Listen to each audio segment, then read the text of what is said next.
Home soil, the dust got in first. It was always the dust. Riley Crow rolled up the car window, but it was a formality. The fine, talcum powder grit of topsoil from 1,000 failed fields had already coated their tongue, gritted between their teeth, and lined the creases of their knuckles where they gripped the steering wheel. Nebraska, in the third year of the drought, didn't welcome you. It infiltrated you. The 2-lane highway into Albion was a gray scar through a dead ocean. On either side, fields that should have been a vibrant, knee-high green in late spring were instead expanses of brittle, sun-bleached stalks. They rattled in the hot, relentless wind like the bones of something long forgotten. Riley passed the skeletal remains of the Calloway farm, its silo a rusted sentinel, its farmhouse windows boarded with plywood that was peeling into curls. A hand-painted sign, bleached to a ghostly whisper, still promised fresh corn. Nothing grew here but silence and gaw. And then, rising from the flat line of the horizon, he appeared, or rather, his house did. The first Harvest Church wasn't a building. It was a territorial claim. Neo-Gothic spires of soot-stained limestone clawed at the dust-hazed sky, a transplant from a medieval nightmare onto the prairie. Its shadow, long in the late afternoon sun, fell across the town proper like a chill. Riley's hands tightened on the wheel. Some childhood memories are sounds or smells. Riley's was a silhouette that specific, oppressive shape against the sky, promising judgment before you could even speak. Albion itself seemed to be shrinking back from the road, dying of embarrassment. The once proud water tower, with its faded Albion Heart of the Harvest, now read AL on H. Harvest. Main Street was a procession of hollowed-out businesses, a shuttered 5 and dime, a hardware store with a cardboard closed sign, a diner whose neon open flickered erratically, as if gasping. The only vehicles were dusty pickups,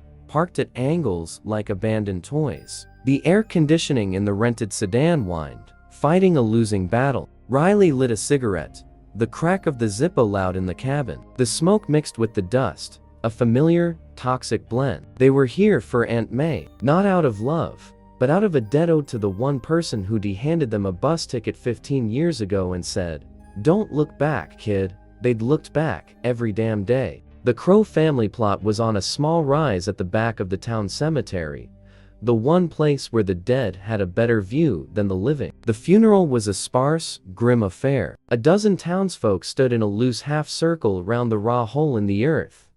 Men in worn suit jackets, women in faded floral dresses. They looked like plants themselves parched, roots searching for water that wasn't there. Pastor Abel stood at the head of the grave, his Bible open but unneeded. He was a tall man, lean as a fence post, with hair the color of weathered silver and eyes that were a calm, unsettling blue. He didn't shout. His voice was a low, carrying instrument, tuned to the frequency of the wind. "And we commit our sister May to the soil from which she came," he intoned, not looking at the coffin. His gaze swept the mourners, lingering for a fraction of a second on Riley's new face. A soil she often questioned, a harvest she often neglected, but in the Lord's final account, every stalk is weighed. Aunt May had been atheist, a loud one, who grew heirloom tomatoes and blasphemy with equal fervor. The subtext was clear: she is gone, and good riddance. Riley felt a hot needle of anger pierce their numbness. They raised their own gaze, meeting Abel's. The pastor didn't flinch. A faint, beatific smile touched his lips,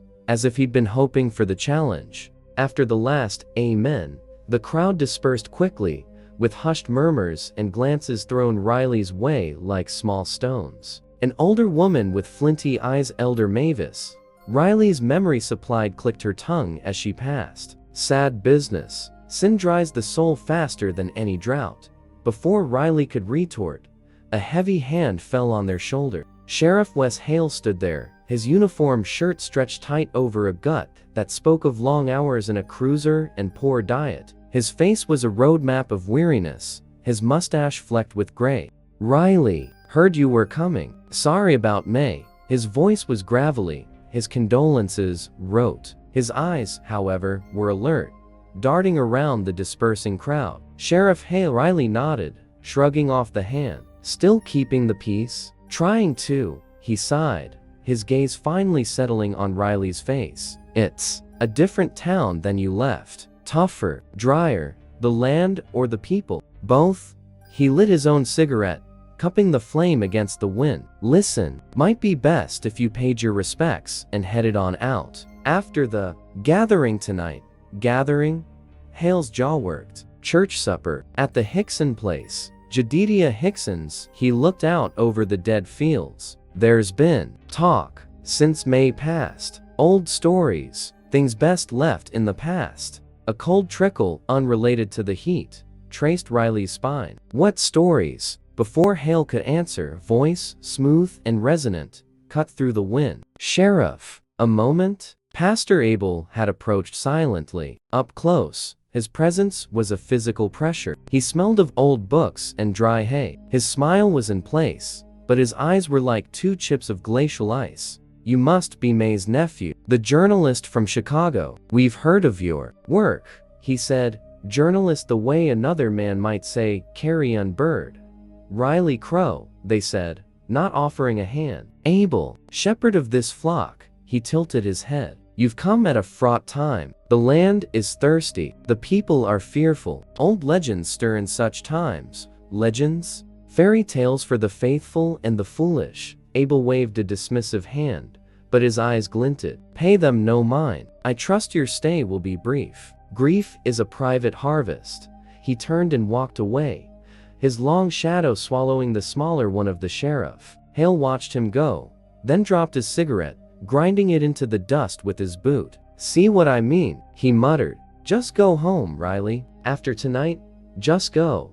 But as Riley drove the empty streets to the only motel in town, the Skyview, which offered a panoramic view of decay, Hale's warning and Abel's veiled threat coiled together in their gut. They parked in front of their room, the red neon of the vacancy sign buzzing like an angry insect. On the concrete step, laid neatly on the welcome mat, was a single, crude doll. It was made of dried corn husks, tied with twine. Its face was a smudge of charcoal. It had no mouth. Riley stared at it, the taste of dust and dread thick in their mouth. They reached into their coat pocket, their fingers finding the familiar, solid shape of the digital recorder. They pressed record. The tiny red light glowed in the gathering twilight. Click. Test. Riley Crow, Albion, Nebraska, May 17th. "I'm here." They bent down, picked up the husk doll, and crushed it in their fist. The sound was like dead leaves burning. The investigation had already begun. The first reaping. The call came just after dawn, a frantic hammering on the motel room door that shattered the thin veneer of uneasy sleep. Riley was already awake, staring at the water-stained ceiling, the crushed corn husk doll a small, dry pile of debris on the nightstand. The digital recorder sat beside it, a silent sentinel. Sheriff Hale's face on the other side of the door was the color of cold ashes. "You need to come now. It's Jed Hickson." The Hickson farm was a 20-minute drive east of town, a journey through a landscape that grew progressively more derelict. The farmhouse was a leaning testament to neglect, its paint scoured away by years of abrasive wind. But it wasn't the house that drew the eye. It was the field behind it, and the thing in the center. A crowd had gathered at the ragged edge of the dead cornfield, 24 townsfolk held back by a single strand of yellow police tape that fluttered pathetically in the wind. They stood in a silent, rigid cluster, their faces not marked by the horrified shock Riley would have expected, but by a grim, knowing dread. They murmured amongst themselves, the words, "Scarecrow King," rising from the huddle like a foul vapor. Pastor Abel was already there, a stark black figure amidst the dun and gray. He was not with the crowd, but standing slightly apart, his hands clasped before him, his head bowed not in prayer, but in what looked like solemn observation. Elder Mavis stood just behind his shoulder, her lips moving silently. "Stay behind the tape," Hale growled, stomping towards the center of the field where a single county deputy stood, looking pale and young and out of his depth. Riley didn't listen. They ducked under the tape, their journalist's brain clicking into a cold, analytical gear, a defense mechanism against the horror that was slowly registering. The irrigation system was a skeletal giant, a linear move system that should have been rolling on its wheels, spraying life-giving water. It was frozen in place, rusted and dead. And Jedediah Hickson was now a part of it. He was crucified on the main support beam, arms lashed out along a cross member with thick, hemp twine that bit deep into the flesh of his wrists. His feet were bound to the vertical post. He was shirtless, his torso a swollen, waxy pallor in the morning light. But it was the details, the specific, curated horrors, that stole the breath.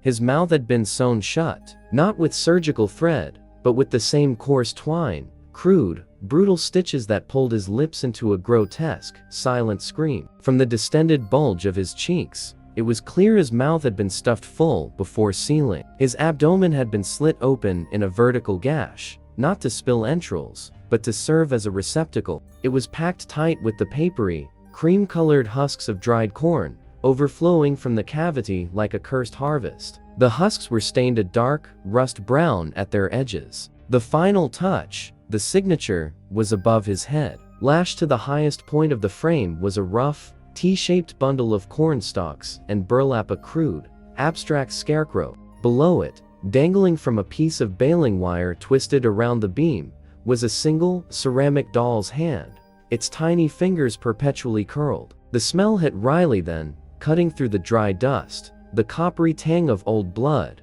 the sweet rot odor of viscera, and underneath it all, the pervasive, dusty smell of dead corn. Riley's hand went to their pocket automatically. They didn't pull out the recorder, not yet, but their thumb found the record button through the fabric.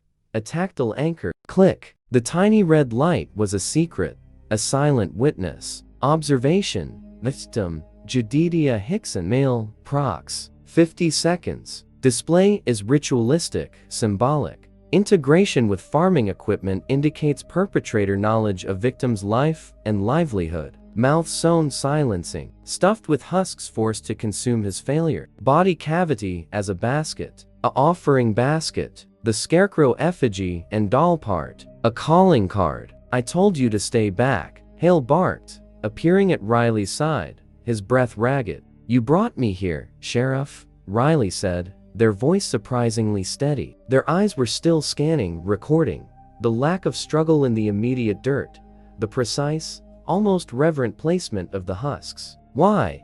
Hale looked from the body to the distant, watchful crowd. Because you're an outsider, and because you see stories. I need to know what you see, before they decide what it means. He jerked his head toward Pastor Abel. What do they think it means? They think he did it, Hale whispered, the capital H audible. The Scarecrow King, come to reap the wicked. A cold knot tightened in Riley's stomach, thinking of the doll on their step. And was Hickson wicked? According to the church? Hale spat a wad of phlegm into the dust. Yeah, he was greedy, held onto his water rights, hoarded what little grain he had left, refused the pastor's communal tithe. Abel preached about him just last Sunday. The man who stores up treasure for himself in a time of blight.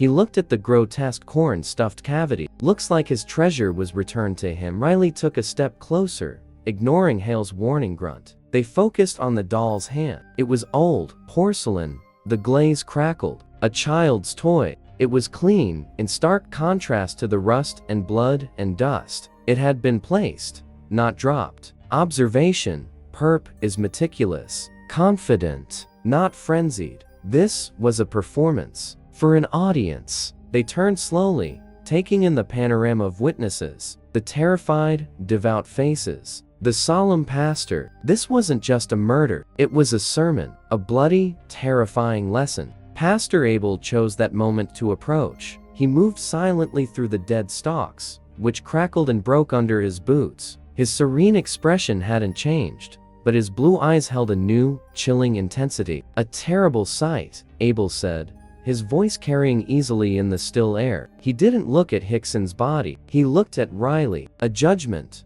written in flesh and husk. Judgment. Riley met his gaze. It looks like murder. It is the harvest of sin, I'll corrected gently, as if explaining to a child. The king does not kill. He collects. He gathers the rotten grain so the field may be pure. Jedediah was blight. Now he is gone. The field is cleaner for it. He spread his hands, encompassing the dead land. In a time of scarcity, the weeds must be plucked lest they choke the faithful. The logic was insane, airtight, and utterly terrifying. Riley saw it now. The full picture this was meant to paint. A supernatural enforcer, a folkloric cleaner, eliminating problems under the guise of divine agrarian justice. You're saying a fairy tale did this? Riley's voice was flat. Abel's beatific smile returned. I'm saying the world has rules older than our laws, journalist. The soil has its justice. The Scarecrow King is its instrument. He leaned in slightly, his voice dropping to a confidential murmur that carried only to Riley and Hale. I would be careful. The king is said to be drawn to skepticism. To those who question the natural order, he finds root in doubt. It was a threat, woven into scripture and folklore. Abel turned and walked back toward his flock, who parted for him. Elder Mavis shot Riley a look of pure venom before following. Hale exhaled, a long, shaky sound. You see, Riley finally pulled the recorder out, holding it openly. They spoke into it,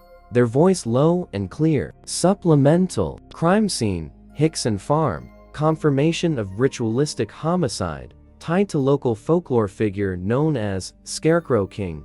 Local religious leadership is actively framing the murder as supernatural justice, establishing a narrative of control. The scene is a message. Hale stared at the device like it was a live snake. What are you doing? My job, Riley said, turning off the recorder. The decision, momentous and foolish, was made. It had been made the moment they crushed the Huss doll. You wanted an outside perspective? Here it is. Jed Hickson wasn't reaped by a legend. He was murdered by a person, or persons, and they used your town's bedtime story to cover it up.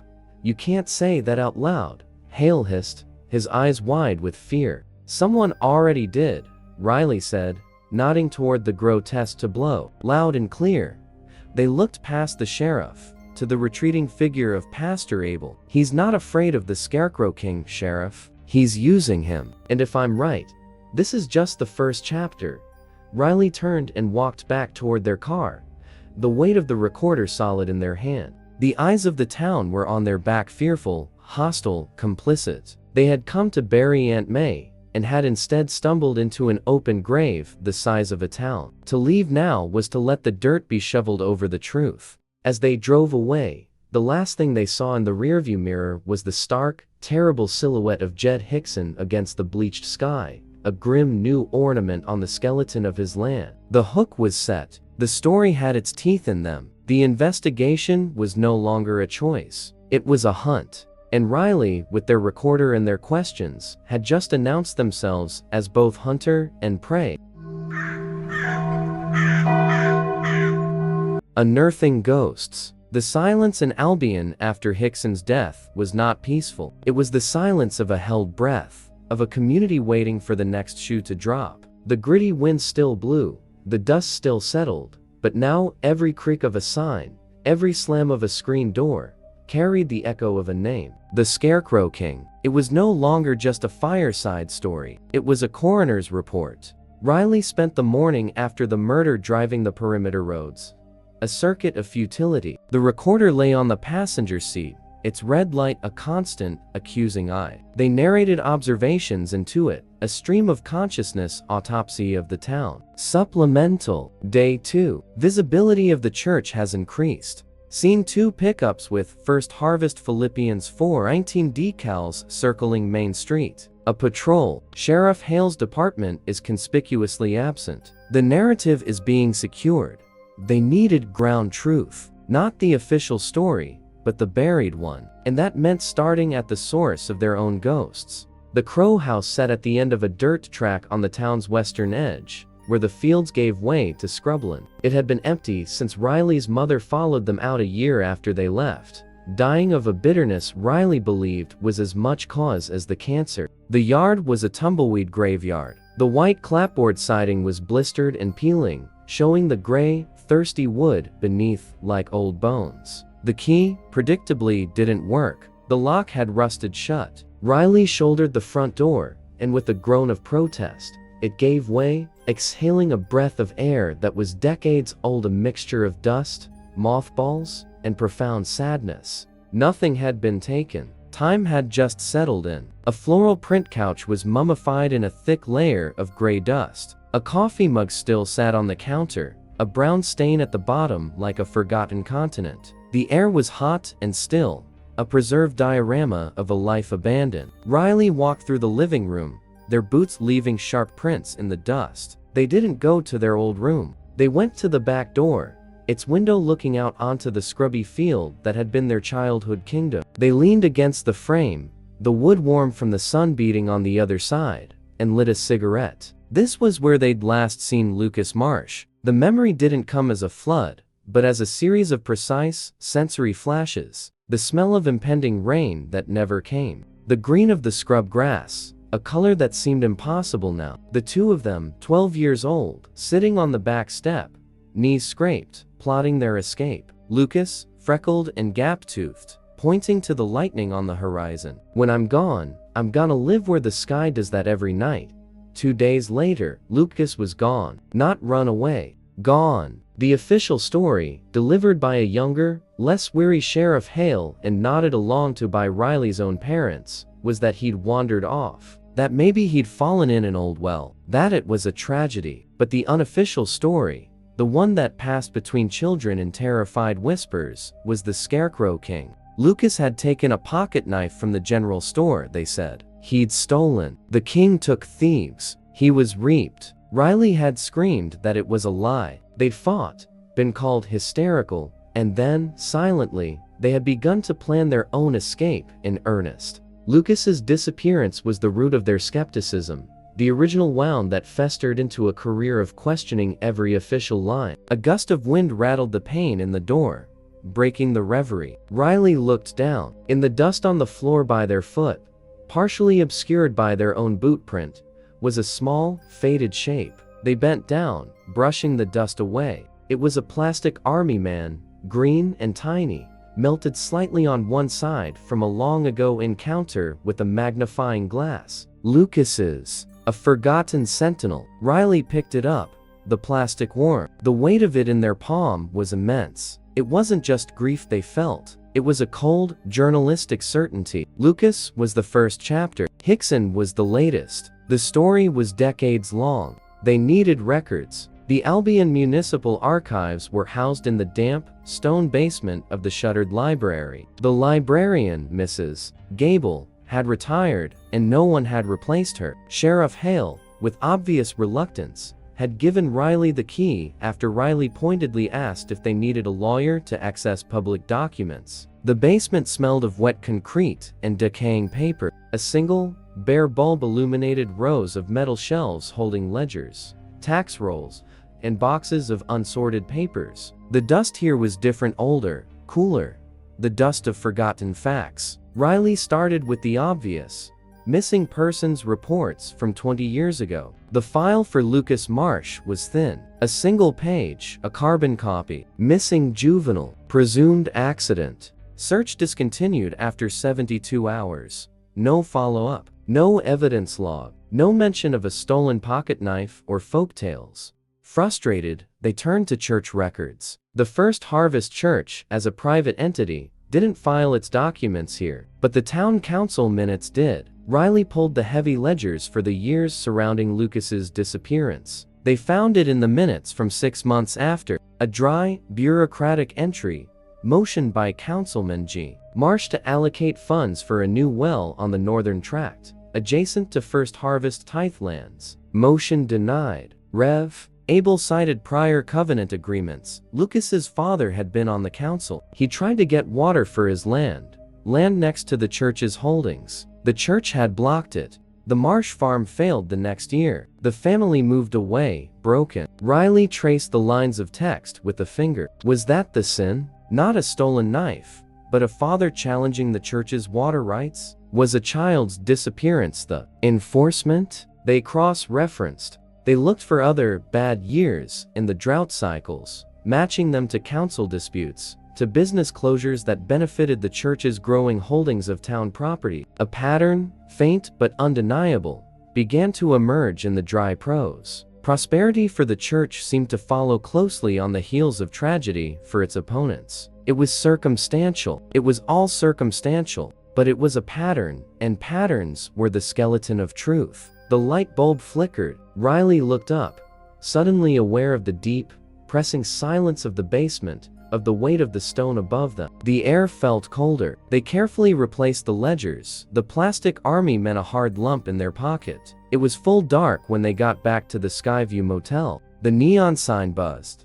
painting the parking lot in pulses of sickly red. Riley was exhausted, their mind a churn of ghosts and graphs. They fumbled with the key, pushed the door open, and flipped the light switch. Nothing. The bulb was dead, or unscrewed. Moonlight streamed through the thin curtains, casting the room in monochrome. Riley took 2 steps inside, their nerves singing. They could make out the shape of the bed, the dresser. Then their eyes adjusted to the deeper shadow of the open doorway that led to the small porch. Something was hanging from the lintel of that door. It twisted slowly in the draft from the main door they'd left open. Riley's breath locked in their chest. They didn't need more light. It was another corn doll, larger than the first, crudely fashioned from thick, dried husks, bound with what looked like baling wire. Its head was a knotted bundle, and where a face should be, there was only a smooth, blank expanse of pale husk. No charcoal smudge for eyes, no stitch for a mouth, just a void.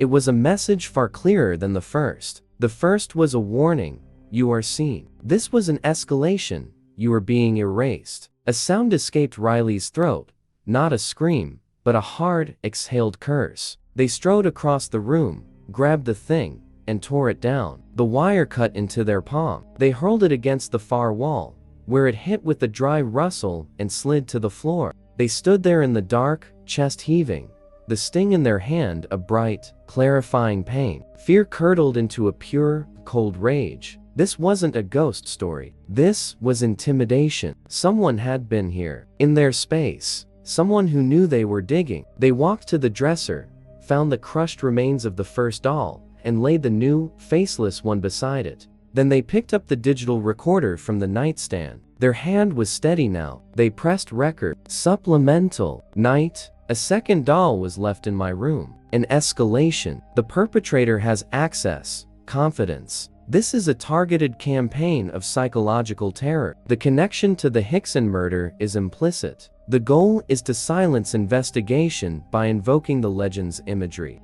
They paused, their voice dropping lower. It's working. I am afraid, but fear is a data point. The subject is active and reacting to my presence. That is a vulnerability.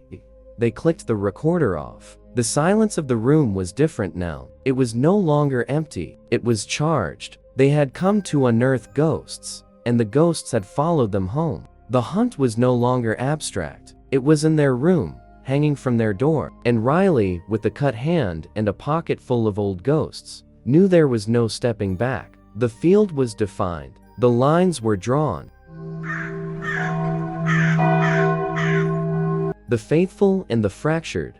Ilara Hapwell lived in a small, box-like house on a street where every third property was abandoned. Her home was obsessively maintained, a stark island of order in the creeping decay. The lawn was a crisp, chemical green, the only vibrant color Riley had seen in days, trimmed to a military precision. The white picket fence was freshly painted. It looked less like a home and more like a fortification. Riley stood at the gate for a full minute. The plastic army meant a secret weight in their pocket. They'd called ahead, their voice carefully neutral. Just passing through. Thought I'd say hello. Ilara's silence on the other end of the line had been long enough to be an answer. Come after supper. The children will be at devotion now. Riley pushed the gate open. It didn't creak. Of course, it didn't. The woman who opened the door was both familiar and a stranger. The girl Riley remembered, with wild curls and grass-stained knees, was gone. In her place was a woman whose brown hair was pulled into a severe, tight bun at the nape of her neck. She wore a plain, high-necked dress the color of oatmeal. Her face, once animated and quick to laugh, was a carefully composed mask. Only her eyes, a warm hazel Riley remembered, held a flicker of something alive, a deep, abiding fear. Riley, her voice was flat, without welcome. Come in, quickly." The interior was just as ordered. Plastic covers on the furniture, floors that smelled of lemon polish. A large, ornate cross hung on the living room wall, and beneath it, on a small shelf, stood a single, perfect ceramic doll in a lace dress. It wasn't the cracked, antique kind from the crime scene. This one was new, its painted smile benign and creepy. "Your children?" Riley asked, gesturing to a framed school photo on the mantel. Two boys with the same hollow-eyed solemnity as their mother. "James and Samuel. They're at the church for youth group." Elara didn't offer tea. She stood with her hands clasped in front of her, a waiting posture. "You shouldn't have come back for the funeral," Riley said, playing the part. No, Elara's gaze was direct, unnerving. "You came for the story. I heard you were at the Hickson place, asking questions, playing with your machine." She said the word with a faint distaste, as if referring to something obscene. "So, the town telegraph was working." Riley decided on a blunt approach. It was all they had. "What happened to Jed Hickson, Elara?" A muscle twitched in Elara's jaw. She looked instinctively towards the cross. "The king reaped what was sown." Jed was a greedy man. He held back from the community in a time of need. "You sound like Pastor Abel." "I sound like someone who lives here," she fired back, a spark of the old Elara flashing through. "Who has to raise children here in this dust, with this fear?" "We have rules for a reason, Riley. The rules are what keep the darkness out." "What darkness?" Riley pressed, taking a step closer. "The Scarecrow King? You and I used to dare each other to say his name 3 times in the old graveyard. It was a game."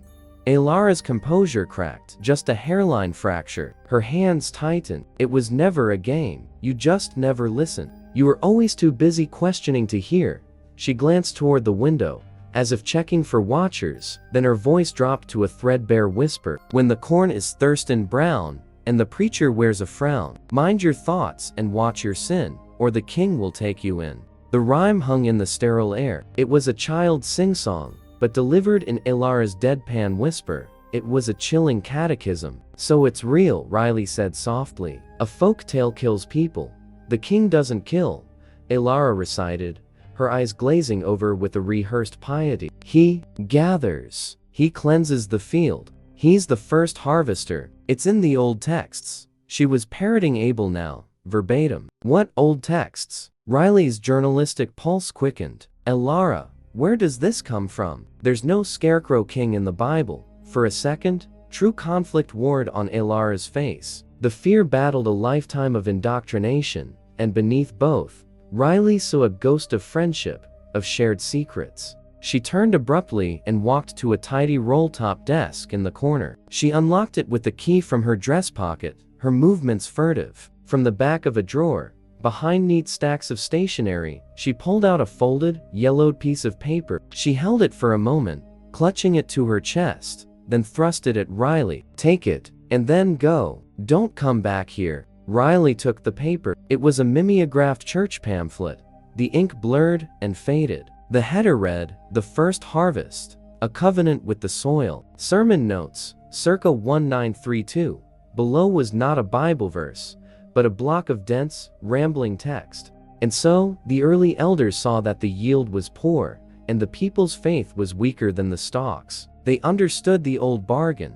The land must be fed, not just with water and seed, but with fidelity, with purity. The unfaithful are a blight. The greedy are a poison. In years of trial, the first harvester walks, to separate the good grain from the wicked chaff. This is the sacred ecology of our salvation, written not in books, but in the turning of the seasons and the justice of the reap. Riley's eyes scanned down, their blood turning cold. At the bottom, in smudged, typewritten text, was a line that made the room tilt. As was done in the dry summer of '32, when the Gantry family, who broke covenant and sought to drill their own well, were offered to the drought, and the town's thirst was slaked. The Gantry family. Riley had never heard the name. They looked up at Elara, who had retreated to the center of the room, wrapping her arms around herself. What happened to them? Riley's voice was hushed. "They left," Elara said, her eyes wide and glassy. "Everyone knows they left.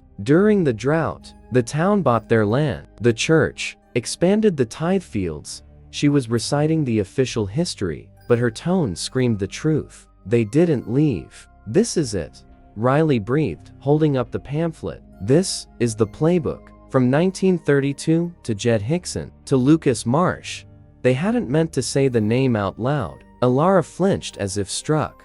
Don't, she begged, her voice breaking. Don't say his name. You can't dig that up. It's over. It's not over. It's happening right now. Riley took a step forward, the pamphlet crumpling in their fist. Alara, look at me. They're using a fairy tale to murder people. They're using your fear to control this whole town. Don't you see? For a fleeting moment, Riley saw the spark of recognition, of horror, in their old friend's eyes. Then a shutter slammed down. Alara's face smoothed back into the mask of devout resignation. The fear won. It always won here. You need to leave, Riley, she said, her voice dead and final. You're stirring up things that should sleep. The king, he's not just a story for children. He's a necessity, and he's listening.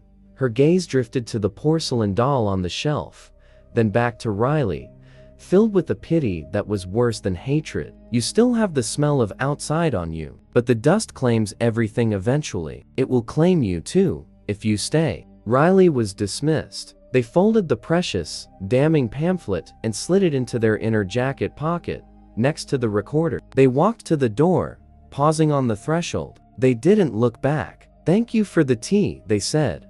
A hollow formality. Alara didn't answer. As Riley walked down the perfect path, they felt her watching from the window, a prisoner in her pristine, terrified cell. Back in the car, Riley didn't start the engine. They sat in the gathering twilight and carefully smoothed out the pamphlet on the passenger seat. They took out their recorder. Supplemental. Source: confidential. Acquired a First Harvest Church document, circa 1932. It outlines a doctrine of sacred ecology where the unfaithful are offered to the drought to ensure the community's survival. Specific reference to a family, the Gantrys, who broke covenant and were subsequently removed. This provides a historical precedent and a theological framework for the current murders. The rhyme is a mechanism of social control. The legend is a weapon. They stopped the recording and stared at the name. Gantry, the town's original sin, typed in faded ink. A family offered to the drought,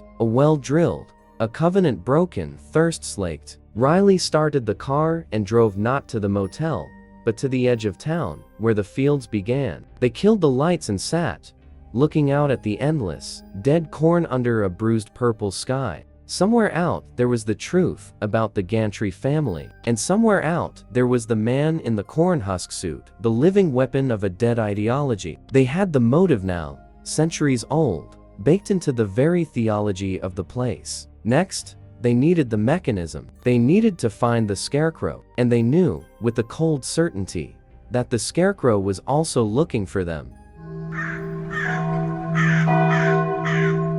The keeper of the story, Pearson's Antiques and Curios, was a time capsule resisting the decay outside. Sandwiched between a boarded-up barbershop and the hollow shell of the post office, its display window was a dense collage of yellowing doilies, tarnished silver, and dead FLIs. The bell above the door let out a gasping, bronchial jangle as Riley entered. The interior was a labyrinth of towering, unsteady piles. Furniture, picture frames, rusted farm tools, and boxes of unsorted ephemera formed narrow canyons that smelled of lemon oil, old paper, and profound dust. Light struggled in through the grimy window, illuminating galaxies of motes. Where closed, the voice came from the back, dry and raspy as corn husks. An old man emerged from behind a tall mahogany wardrobe, wiping his hands on a stained apron. He was rail thin, with a full head of startlingly white hair and eyes magnified behind thick, round spectacles. Mr. Pearson.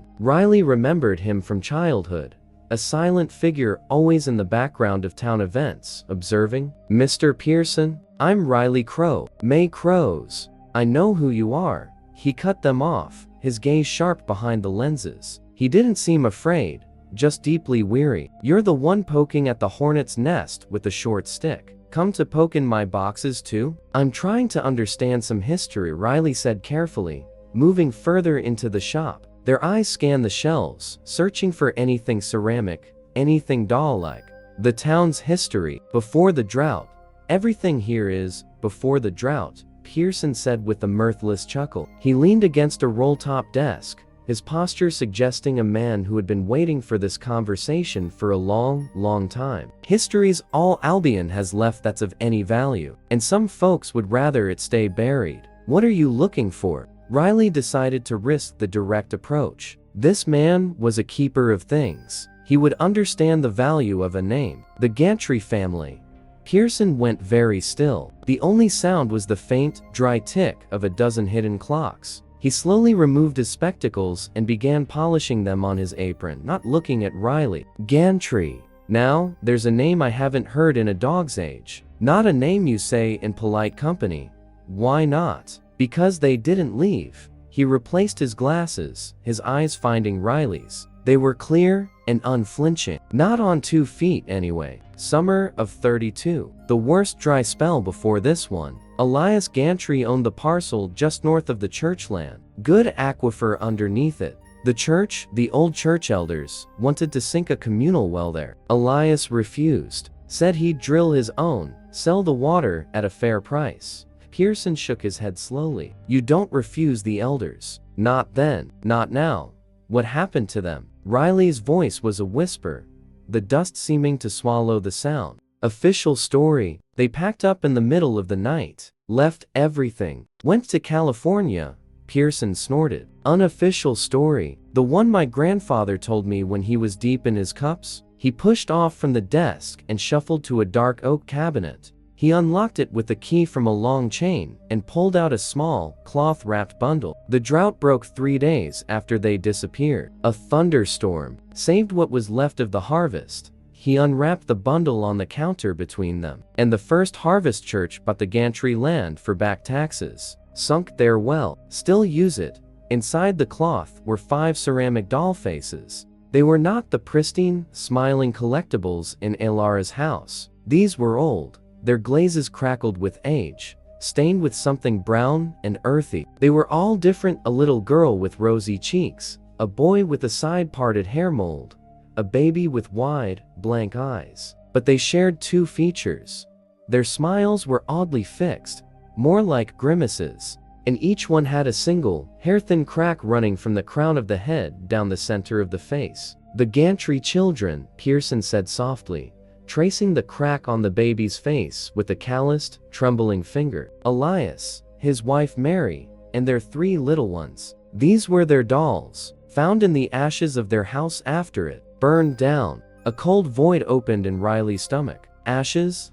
The story says they left a stove on. An accident. Pearson's tone left no doubt what he believed. These were in the rubble. The elders, they took them, said they were consecrated to the purpose. A reminder. A reminder of what? Riley asked, though they already knew. Of the covenant. Of the price of purity. Pearson rewrapped the faces with a tenderness that was heartbreaking. This is when the Scarecrow King stopped being just an old wives' tale. This is when he got a face. He looked up, his gaze piercing. They didn't just kill a family, son. They turned them into liturgy. Those faces, they've been used ever since. A piece here, a piece there on the effigies. To make it real, to make it theirs. The pieces slammed together in Riley's mind with an almost physical force. The doll's hand at the Hickson scene wasn't just a random antique. It was a relic, a sacred object in this bloody, perverse faith. The Gantry family weren't just victims. They were the original sacrifice, their very likenesses weaponized to terrorize generations. Where are the faces now? Riley's mouth was dry, scattered, hidden. The church keeps some. Others. Who knows? In the soil, maybe. In the walls. Pearson locked the cabinet and turned the key. This is the true history of Albion, not the harvest festivals and the church socials. It's a history of blood and soil, literally. The town is built on it. The church is built on it. And every few decades, when the rain fails and faith wavers, they dig it up again. Riley thought of the pamphlet, the rhyme, the faceless doll on their porch. It was a continuum, a tradition of terror. They're doing it again. Now, oh they are, Pearson said, his weariness deepening into a profound sadness. I see the signs. I hear the whispers. I've been waiting for someone to come and ask about the gantries. I just didn't think it would be May Crow's kid, armed with the recorder. He eyed the bulge in Riley's jacket. You're collecting stories. Be careful. In this town, stories have teeth, and the people who own them don't like them stolen. Will you testify? The question was out before Riley could stop it. To any of this? About the faces? About what really happened? Pearson let out a long, slow breath. He looked around his crowded, dusty shop, his life's work of preserving the dead past. I'm an old man, he said finally. I've lived in this town for 83 years. I've kept its secrets because to speak them was to die, or worse, to watch someone else die. He met Riley's eyes. But these secrets, they're a poison in the well. Maybe it is time someone got sick from them besides the folks who didn't matter. He gave a slow, almost imperceptible nod. If you can get to the truth, the real, provable truth, then yes, I'll speak. It was more than Riley had hoped for. A source, a living witness to the origin myth. They exchanged a look that was an understanding pact. Riley left the shop with the bell's dying wheeze behind them. The afternoon sun was blinding. They felt charged, the horrific clarity of the gantry story, a dark energy in their veins. They had the myth's birthplace. They had its holy relics. Now, they needed the current instrument. They spent the evening in their motel room, transcribing notes, drawing connections between 1932 and now. They fell into a fitful sleep, the image of the cracked doll faces swimming behind their eyes. The hammering on the door the next morning was different from Hale's. It was frantic, official. Deputy Lewis, the young one from the Hickson field, stood there, his face pale. Mr. Crow, you need to come with me. What's happened? It's Mr. Pearson. There's been an accident. No, Pearson's shop was cordoned off again with that same pathetic yellow tape. The old awning over the storefront had collapsed. A tangled heap of rotten canvas, rusted iron support rods, and shattered wood lay across the sidewalk and the front window, which was now a gaping mouth of jagged glass. From beneath the heavy canvas, a single, pale hand was visible, fingers curled loosely. Sheriff Hale stood over it, his face a stone mask. He looked up as Riley approached, his eyes bloodshot. Awning gave way. Must have been rotten. Terrible accident, Hale said, his voice a monotone. He wasn't looking at the body. He was looking at Riley, delivering a line. He was probably opening up. No one around. Just a tragic, random thing. No, Riley stared at the hand, then at the awning's metal brackets on the brick wall above. One was clearly bent outward, as if pried loose. There were no rotten wood fibers, only fresh, bright splinters. It wasn't an accident. It was a punctuation mark. Riley turned and walked back to their car, their body numb. They didn't need to look at Hale to feel his silent, desperate warning. They got in, closed the door, and sat in the quiet. Then, they took out the recorder. Their hand was steady, ice cold. Supplemental. Source eliminated. Mr. Pearson, antique dealer and primary source on the Gantry family and the origin of the Scarecrow King iconography, is dead. Cause of death staged as a structural accident. The timing is not coincidental. My investigation has been identified as a direct threat. The perpetrators are cleaning house. The message is clear. Stop, or be next. They clicked the recorder off and looked at their reflection in the rearview mirror. The fear was there, a live wire in their gut. But beneath it, colder and harder, was a resolve forged in that dusty shop. They had found the source of the poison, and someone had just killed to keep it buried. That meant they were close. Riley started the car. The hunt was no longer just for a story. It was for justice, for Pearson, for the Gantrys, for Lucas. And it had just become a duel. A walk in dead rows. Sleep became a foreign country. Riley lay in the motel bed, the scratchy sheets feeling like a shroud, their mind replaying the image of Pearson's pale hand against the rubble. Tragic, random thing. Hale's voice, a flat lie, echoed in the dark. The air conditioner thumped and shuddered, but couldn't mask the other sounds: the groan of the sign, the scuttle of something in the walls, the oppressive, listening silence of the town itself. They must have drifted off, because the waking was a sudden, violent return. Gray pre-dawn light seeped around the curtains. Riley's throat was parched. They reached for the plastic cup of water on the nightstand, their fingers brushing something small, hard, and cool. It wasn't the cup. They froze, then fumbled for the lamp. The click was deafening. Harsh yellow light flooded the cheap room. On the nightstand, centered neatly on the water-stained wood veneer between the crushed husk doll and their digital recorder, was a single ceramic eye. It was about the size of a quarter, the iris a chipped, faded blue. The white was stained with a fine, web-like pattern of brown like old tea. A single, jagged crack ran through the pupil, splitting it in two. It was hollow on the back, a fragment of a larger, shattered face. The gantry dolls. Riley recoiled, snatching their hand back as if burned. Their heart hammered against their ribs, a frantic drumbeat of pure, undiluted terror. They hadn't heard a thing. No creak of the floor, no jangle of the lock. Someone had been in the room. Again, while they slept. They had stood right here, leaned over the bed, and placed this grotesque trophy on the nightstand. The message was no longer written in husks and rhymes. It was written in the language of relics. We have the faces. We have the pieces. We can reach you anywhere. Riley's first instinct was to sweep it onto the floor, to crush it under their heel. But their journalist mind, clinging to protocol amidst the panic,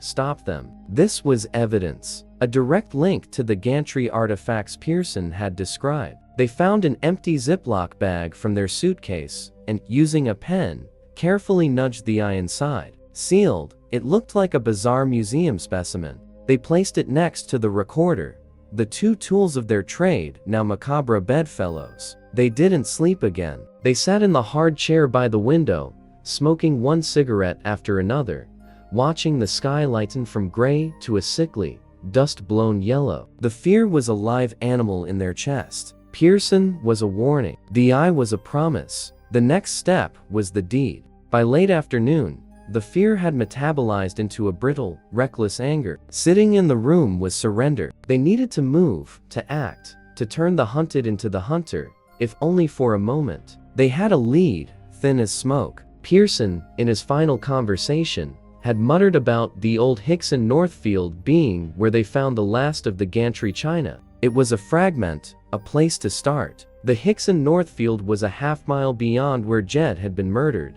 a tract of land even more desolate, surrendered to the drought years earlier. The access road was 2 ruts in the hardpan, leading to a collapsed barn that listed like a shipwreck. Riley parked near the barn, the dust of their arrival hanging in the still, hot air. The silence was absolute, a physical weight. They walked the perimeter of the field first, their boots crunching on the baked earth. Nothing but dead stalks and despair. The sun hung low, a swollen orange ball, bleeding color into the haze.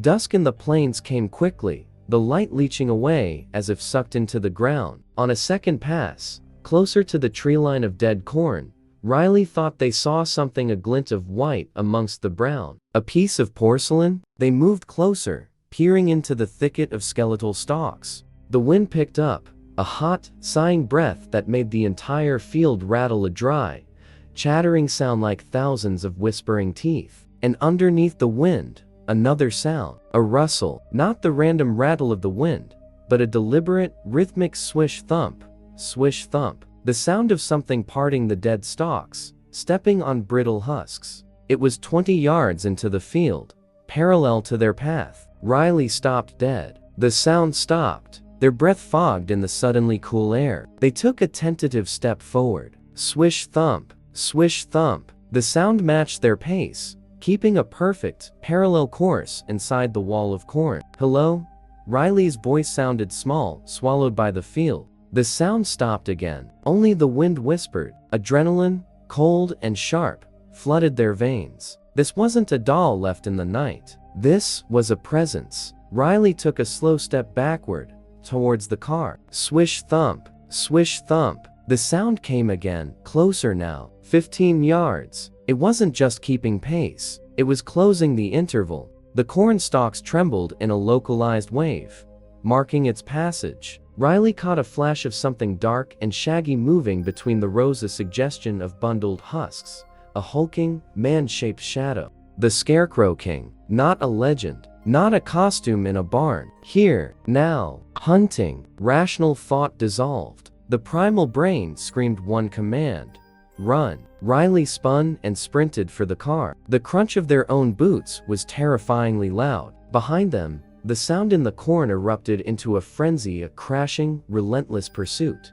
No longer trying to be stealthy. It was a harvest scythe cutting through the field, gaining. Riley didn't look back. They hit the driver's door, yanked it open, and fell inside, slamming the lockdown. They fumbled the key, dropped it, grabbed it, jammed it into the ignition. The engine roared to life. They threw the car into reverse, spinning wheels kicking up a cloud of dust, then slammed into drive and peeled onto the rutted track. Only when they were a quarter-mile away, speeding towards the distant, faint lights of town, did they dare glance in the rearview mirror. The field was still, nothing emerged. But at the edge of the road where they had parked, a single, tall stalk slowly toppled over, as if pushed. They drove straight to the gas station on the edge of town, needing light, needing the illusion of other people. Their hands shook so badly they could barely light a cigarette. They sat in the car under the fluorescent glare of the pumps, trying to slow their breathing, to reassemble their shattered courage. It had been real. It had been right there. After 15 minutes, the trembling subsided to a dull, internal quake. They needed to get back to the motel, to lock the door, to think. They put the car in gear and drove the last few blocks. They parked in their usual spot at the Skyview. As they got out, their exhausted mind on the lock and the deadbolt and the chair they would shove under the knob, something on the windshield caught the red neon glow. Not under the wiper, placed carefully in the center of the glass, on the driver's side, right at eye level. It was a ceramic doll's foot, small, delicately molded, with a tiny painted boot. It was cracked cleanly at the ankle. The porcelain was the same, aged, stained white as the eye. It stood upright on its little sole, perverse ornament. Riley's breath hitched. They hadn't seen it when they parked. It had been placed after they arrived. While they were sitting right here, in the lit gas station, or during the 2-minute drive home. The watcher wasn't just in the fields. They were here, in the town's shadows, always one step ahead, always touching their things. This wasn't just intimidation. It was a demonstration of omnipotence. We are the field. You are never out of it. Riley reached out with a numb hand and picked up the foot. It was cold. They slipped it into their pocket with its severed eye sibling. The weight of them was unbearable. Back in the room, they did barricade the door. They sat on the edge of the bed, the recorder in one hand, the bagged eye and the loose foot on the nightstand. The fear had crystallized into something harder, a grim understanding. They were in a game with rules written in blood and porcelain, and the other player knew the board intimately. They pressed record, their voice a dry rasp in the silent room. Supplemental, direct contact. Subject, presumably the costumed individual referred to as the Scarecrow King, engaged in active pursuit at the Hickson North Field. Auditory and visual confirmation. The psychological campaign has escalated to physical stalking. After the encounter, a second gantry doll fragment of foot was left on my vehicle, confirming the subject's ability to monitor my movements within town limits. The threat is no longer theoretical or past tense. It is present, active, and closing in. They stopped the recording. The red light went out. In the sudden dark, Riley understood the final, unspoken rule of the game. It only ended when one of them was harvested. The shepherd's flock. The fear from the cornfield had settled into a cold, hard knot in Riley's stomach, a constant, low-grade tremor. The doll's eye and foot, now wrapped in a handkerchief in their jacket pocket, felt like radioactive stones. They couldn't wait for the next nocturnal gift or twilight chase. They had to go upstream, to the source of the mechanism. They had to find the man inside the suit. Tom, simple Tom, Brackett, wasn't hard to find. In a town with so little movement, any activity stood out. Riley spotted him mid-morning, pushing a wheelbarrow loaded with scrap lumber from the collapsed awning of Pearson's shop towards the church. Tom was a big man, wide in the shoulders, moving with a slow, deliberate gait. From a distance, he looked like he could snap a person in two, but his face, as Riley watched from their car across the square, told a different story. It was soft, open, with the unguarded expression of a child. He talked to himself as he worked, his lips moving soundlessly. Riley followed at a distance as Tom dumped the lumber behind the church shed and then ambled towards the outskirts of town, his work for the morning apparently done. His destination seemed to be the old grain elevator, a rotting wooden silo that stood like a crumbling monument to a busier past. Tom vanished inside one of its ground floor loading bays. This was the place, isolated, but not entirely secluded, visible from the main road if anyone looked. A controlled environment. Riley took a deep breath, checked the recorder in their pocket was on, and crossed the dusty lot. The interior of the elevator was a cathedral of decay. Shafts of sunlight cut through broken siding, illuminating swirling dust motes and mountains of ancient, petrified grain spillage. It smelled of rot, pigeons, and dry rot. Tom was sitting on an overturned bucket in a patch of sun, meticulously sorting a pile of rusted bottle caps by color. He looked up as Riley's shadow fell across him. His eyes, a mild brown, showed no recognition, only a placid curiosity. "Hello, Tom." Tom nodded slowly. "Hello." He went back to his bottle caps, then glanced up again. "You're the newspaper person from the funeral." "That's right." "Riley and Tom." He held up a green bottle cap. "This one's like grass, but there ain't no grass." "No," Riley agreed softly, leaning against a creosote-soaked beam, keeping a respectful distance. "Not much of anything green left, is there?" Tom's face clouded. "Pastor says it's 'cause people are bad. The land is. He struggled for the word. "Thirsty," Riley offered. "Punished," Tom said firmly, the word clearly a quote. "Needs to be cleaned, so the rain can come."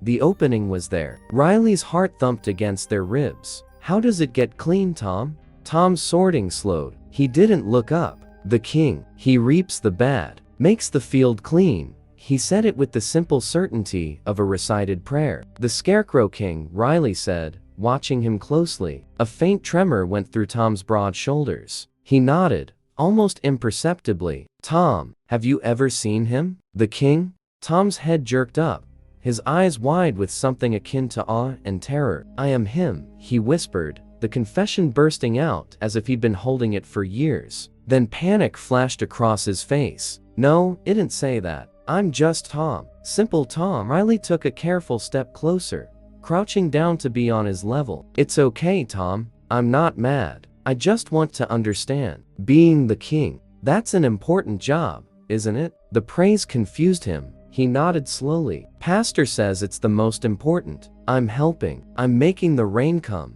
His voice gained a desperate, pleading quality. "The bad people make the dust. The king takes them away. Then the rain comes. That's how it works." "Who tells you who the bad people are, Tom?" "Pastor Abel." The answer was immediate, reverent. "He points. He says, 'Tom, the field needs cleaning. That one is blight. And he gives me the special clothes, the costume," Riley said gently. "The one made of corn and burlap." Tom flinched at the word costume, as if it diminished the sacredness. "The king's skin," he corrected in a hushed tone. "It's in the special place. I put it on when pastor says." "Then I'm not Tom anymore. I'm the harvester. I do what the pastor says. For the rain."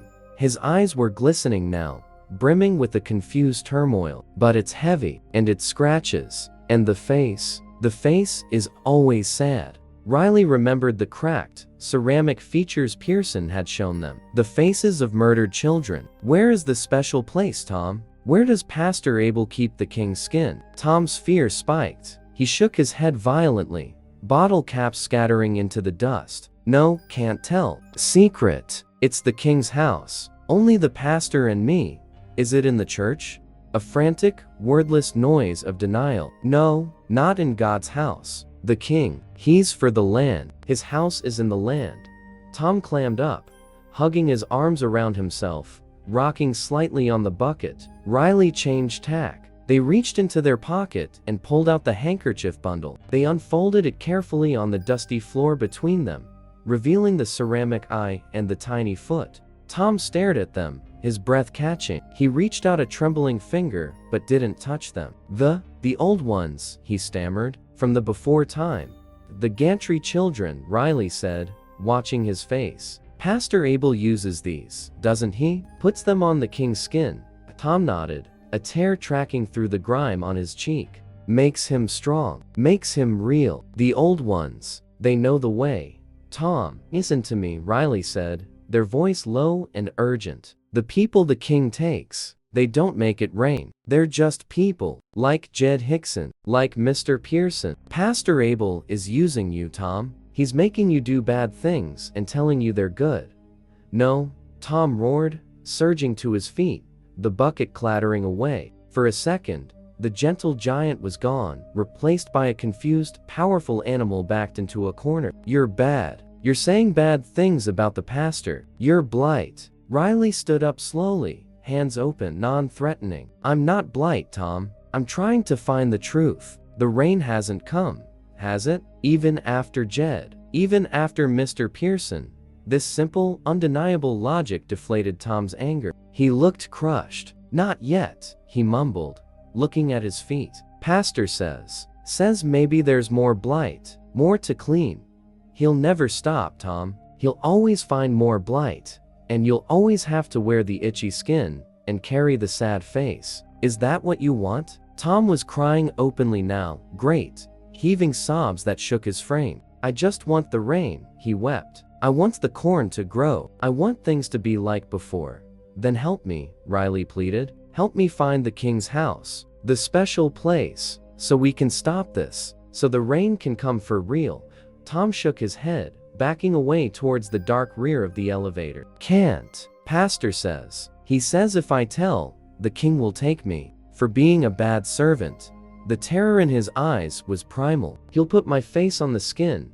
Tom, wait. But Tom was already fleeing, crashing through a loose pile of old boards and vanishing out a rear breach in the silo wall into the scrubland beyond. Riley didn't chase him. Their legs felt weak. They sank back down onto the beam, the sound of Tom's sobs still echoing in the dusty air. They had their confirmation, recorded in his own voice. Pastor Abel was the architect. Tom was the weapon, a weapon who was now terrified, confused, and potentially unstable. And they had one more piece, the king's house. In the land, not in God's house. It could be a root cellar, an old storm shelter, a hidden barn, somewhere on the vast, flat expanse of church tithe land, a needle in a dust-blown haystack. But it was a place, a physical location where the costume, and perhaps more gantry relics, were kept. The evidence locker of this ongoing crime. Riley wrapped the ceramic fragments back in their handkerchief. They felt a pang of guilt for using Tom, for breaking his fragile world. But his world was a prison built on lies and murder. Breaking it was the only kindness left. As they walked back to the car, the sun high and merciless, Riley knew the equation had shifted. They had identified the weapon. Now, they had to find the arsenal. And then, they would have to face the man who held the key to it all. The game was moving to its final, deadly phase. The king's house. The tithe lands were a vast, fenced-off section of dead prairie to the north of the First Harvest Church. According to the yellowing map Riley found in the library basement, the parcel had grown steadily since the 1930s, absorbing failed farms and donated plots. It was the heart of the church's temporal power, a kingdom of dust. Riley waited until the deep afternoon, when the sun was a blinding white hole and sensible people were inside. They parked a mile down a service road and walked the rest, the dust puffing up around their boots. The fence was barbed wire, sagging in places. They slipped through a gap where the posts had rotted. The land here wasn't just fallow, it felt purposefully barren. No skeletal cornstalks, just hardpan and patches of thorny, gray scrub. Riley moved from one scant piece of cover to the next, their eyes scanning the monotonous landscape for anything that could be a house, a root cellar, a storm shelter, something in the land. An hour of fruitless searching brought a wave of frustration. Then, they saw it. a low, humped mound near a cluster of dead cottonwoods, so covered in drifted soil and dry weeds, it was nearly invisible. It looked like a natural swell in the earth, but the shape was too regular a rectangle about 10 feet by 15. At one end, protruding at an angle, was a weathered wooden door, thick as a cellar entry, painted the same dun color as the dirt. The king's house. The door was secured by a heavy hasp and a new, gleaming padlock. Riley's heart sank, but as they circled the mound, they found ventilation. A metal pipe, screened with rusted mesh, jutted from the back. The screen was brittle. Riley kicked it loose, the corroded metal disintegrating with the dry crackle. The pipe was just wide enough. They wriggled in feet first, the metal scraping their back, and dropped into darkness. The air inside was cold, dry, and carried a haunting lang of smells.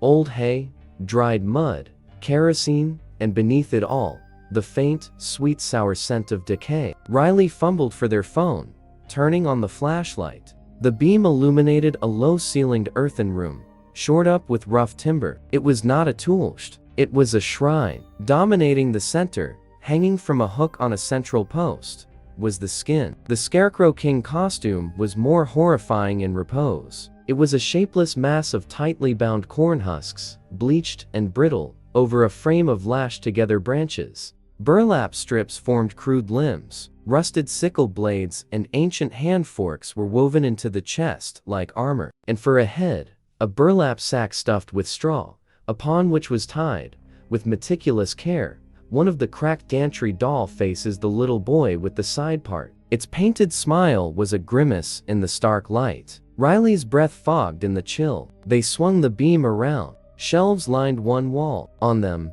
arranged with chilling reverence, were the other 4 gantry faces, each on a small wooden stand. The baby, the little girl, the mother, the father, the complete set. Next to them were jars containing what looked like dried, blackened soil, perhaps from the gantry homestead, and small, labeled bundles of hair tied with twine. The opposite wall held the records. Riley stepped closer, the beam trembling in their hand. Ledgers, like the ones in the town archive, but these were private. They flipped one open. The handwriting was a tight, fanatical script. Columns of dates, names, and transgressions. Summer 1955. Drought. Harlan Jessup. Transgression. Adultery. Profiteering on water. Offering accepted. Rains came sept. 3. Fall. 1978. Drought. The Miller family. 3. Transgression. Apostasy. Selling land. Outside developer. Offering accepted. Winter snow sufficient. Riley's stomach turned. They were looking at a ledger of murder, a balance sheet of blood for rain. They flipped further back, their fingers leaving prints in the thick dust. There it was, in the same meticulous hand. Summer 1932. Severe drought. The Gantry family. 5. Transgression. Breaking covenant. Defiance of the elders. Offering accepted. Storm, August 14th. Drought broken. The confirmation was a physical blow. They had the myth, the mechanism, and now the written doctrine. This was the proof. They shoved the ledger under their arm and turned to the final shelf. Here were the tools, not farming implements, but items of murder. Coils of the same thick hemp twine used on Hickson. A bone-handled awl, its tip stained dark. A pair of heavy sewing needles, and a small, leather-bound book titled, in gold leaf, The First Harvester's Liturgy, Rites of Cleansing. This was it. The motherlode. The entire, rotten truth contained in one buried room. Riley pulled out their recorder, their voice a hoarse whisper in the sacred silence. Supplemental. Location. Hidden cellar on First Harvest tithe lands. I have located the operational base and archive of the Scarecrow King phenomenon. Physical costume present. Relics of the Gantry family present. Ledgers detailing a history of ritual murder spanning decades, including the Gantrys and referencing Jedidiah Hickson. The evidence is conclusive and a sound from above. A scrape of wood on dirt. The groan of the main cellar door's hinges. Riley froze, thumb hitting stop on the recorder. The beam of their phone light was a beacon in the dark. They killed it, plunging themselves into absolute, suffocating blackness. Footsteps on the earthen stairs. Slow, heavy, deliberate. Not Tom's shuffling gait. A lantern bloomed, its yellow light flooding the room, making the shadows of the hanging costume leap like a gibbeted corpse. Elder Gideon stood at the bottom of the stairs. He wore his usual dark suit, his face a landscape of severe, unforgiving lines. He didn't look surprised. He looked satisfied. "Mr. Crow," he said, his voice like stones grinding together. "We've been expecting you to find your way here. The curious always do." He held the lantern high, surveying the room as if checking nothing was out of place. His eyes lingered on the ledger under Riley's arm. "I see you've been reading our family history. It's a history of murder," Riley said, their back pressing against the cold shelves. The all was within reach. The thought was fleeting, desperate. "It is a history of survival," Gideon corrected, stepping fully into the room. He was blocking the only exit. "You see sin, where we see sacrament. You see murder, where we see mercy. The offering of a few for the salvation of the many. It is the oldest bargain. You killed children." Riley's voice shook with rage. "The Gantry lineage was poison," Gideon said coldly. "A weed that would have choked the faithful for generations. It was pruned. The land drank, and we endured." He took another step, his shadow swallowing Riley. "And now, you are another weed, Mr. Crow, sprouting in our field, digging where you shouldn't." Riley's mind raced. There was no talking their way out. "Sheriff Hale knows I'm here." Gideon's thin lips stretched into a smile that held no warmth. "Sheriff Hale understands the necessity of the harvest. He may not like the scythe, but he enjoys the bread." He nodded toward the stairs. "Now, you will put down our ledger and come with me. Pastor Abel wishes to speak with you, to offer you a choice." Riley knew what that choice would be: leave and never speak, or become the next entry in the ledger. They looked at the staircase, then at the ventilation pipe across the room. It was too far. "I'm not going anywhere with you," Riley said, their hand closing around the cold bone handle of the awl behind their back. "A regrettable stance," Gideon sighed, as if dealing with a stubborn child. He set the lantern down on a shelf and reached not for a weapon, but for the heavy wooden door at the top of the stairs. "Then you will stay here until your perspective improves." Before Riley could move, Gideon stepped back onto the stairs and pulled the door shut. A second later, the definitive clunk thud of the padlock engaging echoed through the cellar. Riley was alone in the dark, the lantern's glow their only light. They rushed to the stairs and threw their shoulder against the door. It didn't budge. Solid oak, set into the earth. They were buried. Panic, hot and sharp,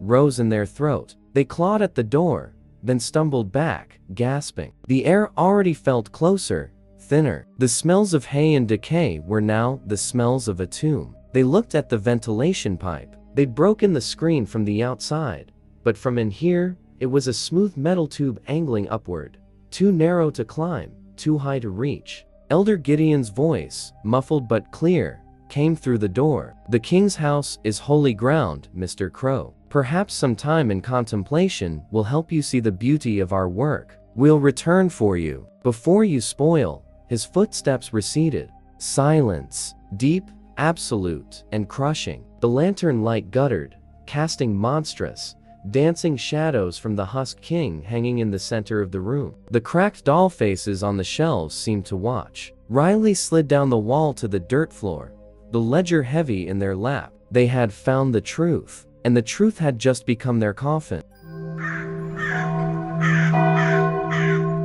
The shepherd's flock, the darkness after the lantern died, was absolute. It was a physical thing, a velvet shroud that pressed against Riley's eyes, filled their mouth, packed their ears. The silence was even worse. Not true silence. The earth creaked and settled.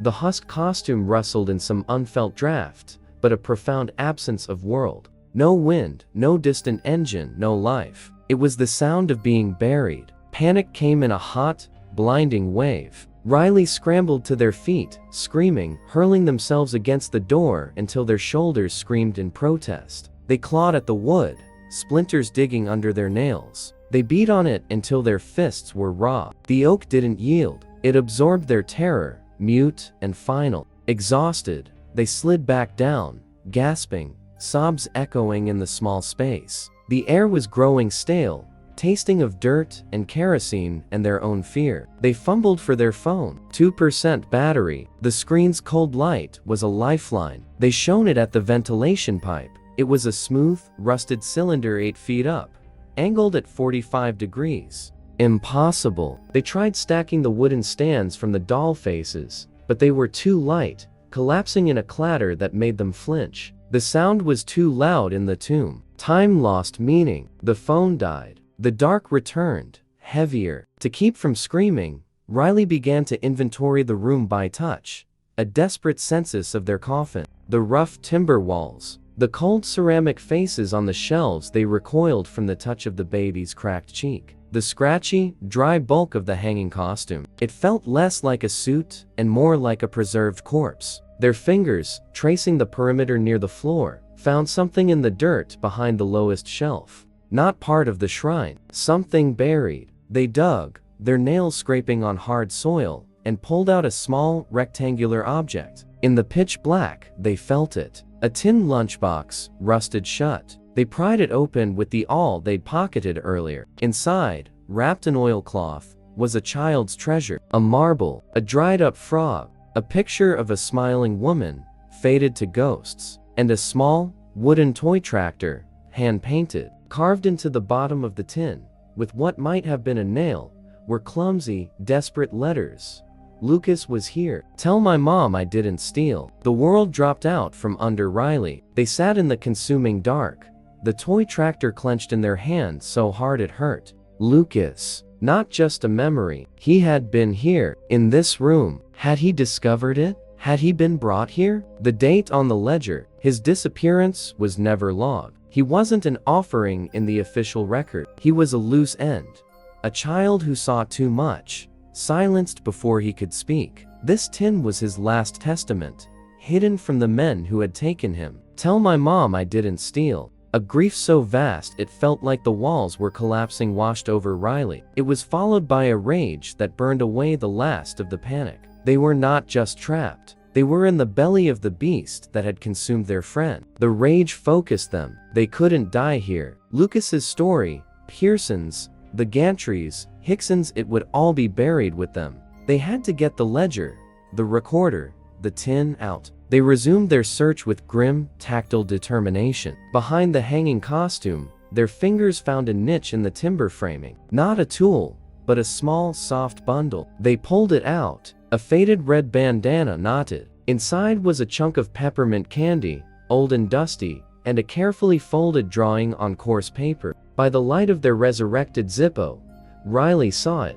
A child's drawing of a smiling sun over a green field, with 2 stick figures, one large, one small, holding hands. Scrawled at the top in crayon, for Tom. Love, James. Elara's son. Tom kept a gift from a child in the heart of the horror. The simple man's tenderness, preserved in this place of death, was a paradox that nearly broke Riley all over again. The Zippo flame died, fuel exhausted. The dark was total again, but now it was populated by Lucas's fear, by Tom's misplaced love, by the staring doll faces. Riley held the ledger to their chest like a shield. They must have slept, or passed out from the thin air, because the sound jolted them from a stupor. Scrape. Clink. The padlock. Riley scrambled to their feet, back against the wall, the awl held out before them in the dark. The door groaned open. A sliver of blinding twilight carved into the darkness,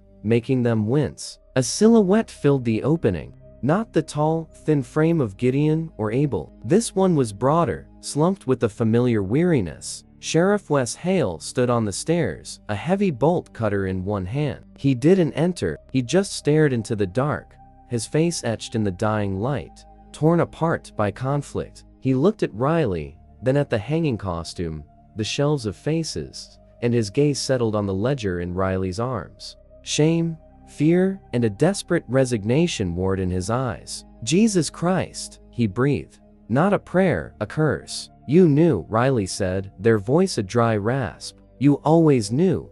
Hell didn't deny it. He looked over his shoulder, back into the empty field, then down at Riley. I knew enough to look the other way, enough to know the price of looking at it. He jerked his head toward the outside. Come on, now, before they come back for you.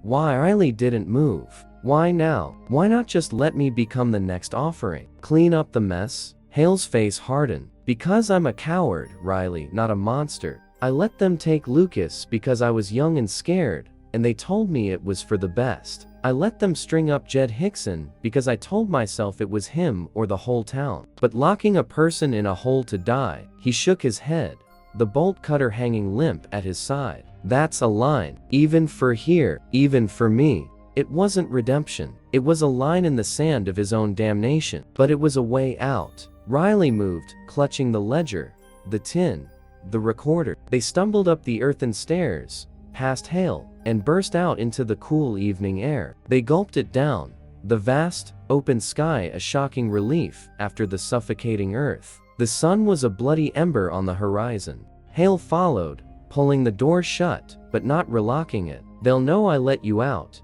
Then you're finally on the right side, Riley said, turning to face him. Help me end this. With this, they hefted the ledger, and my recordings. We can take it to the state police. We can burn it all down. Hale laughed, a short, bitter sound. You think it's that easy? The state police? Abel's brother is a state senator. The church owns half the county commissioners. The story they'll tell is that you're a disgraced journalist, obsessed with your hometown, who vandalized a church historical archive and attacked an elder. They'll have a dozen people swear to it.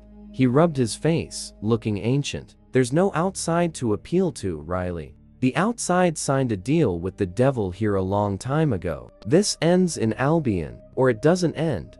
The vastness of the conspiracy, its roots sunk deep into power, was a new kind of trap. Riley felt the hope leaching away. So what? We do nothing? No, Hale said, his voice low and urgent. You have to get proof they can't explain away. You need a confession. Not from Tom. From him. From Abel. On the record. You get that, and it won't matter who his brother is. You get that, and I'll back your play. I'll arrest him myself. He said it like a man sentencing himself. A confession from the untouchable pastor. It was an impossible task. But Riley looked at the ledger in their hands, at Lucas's tin lunchbox, and felt the weight of the doll's eye and foot in their pocket. They were past impossible. Okay, Riley said, their voice steady now. Then that's what I'll get. Hale nodded, a grim pact sealed in the gathering dusk. They're having a special supper at the church tonight. All the elders, planning the next step, probably planning your next step. It's the most vulnerable he'll be, surrounded by his own, thinking he's won. He met Riley's eyes. It's also the most dangerous place in the world for you. Riley looked toward the town, where the spire of the First Harvest Church stabbed at the twilight sky. The heart of the darkness. Then that's where I'm going, they said.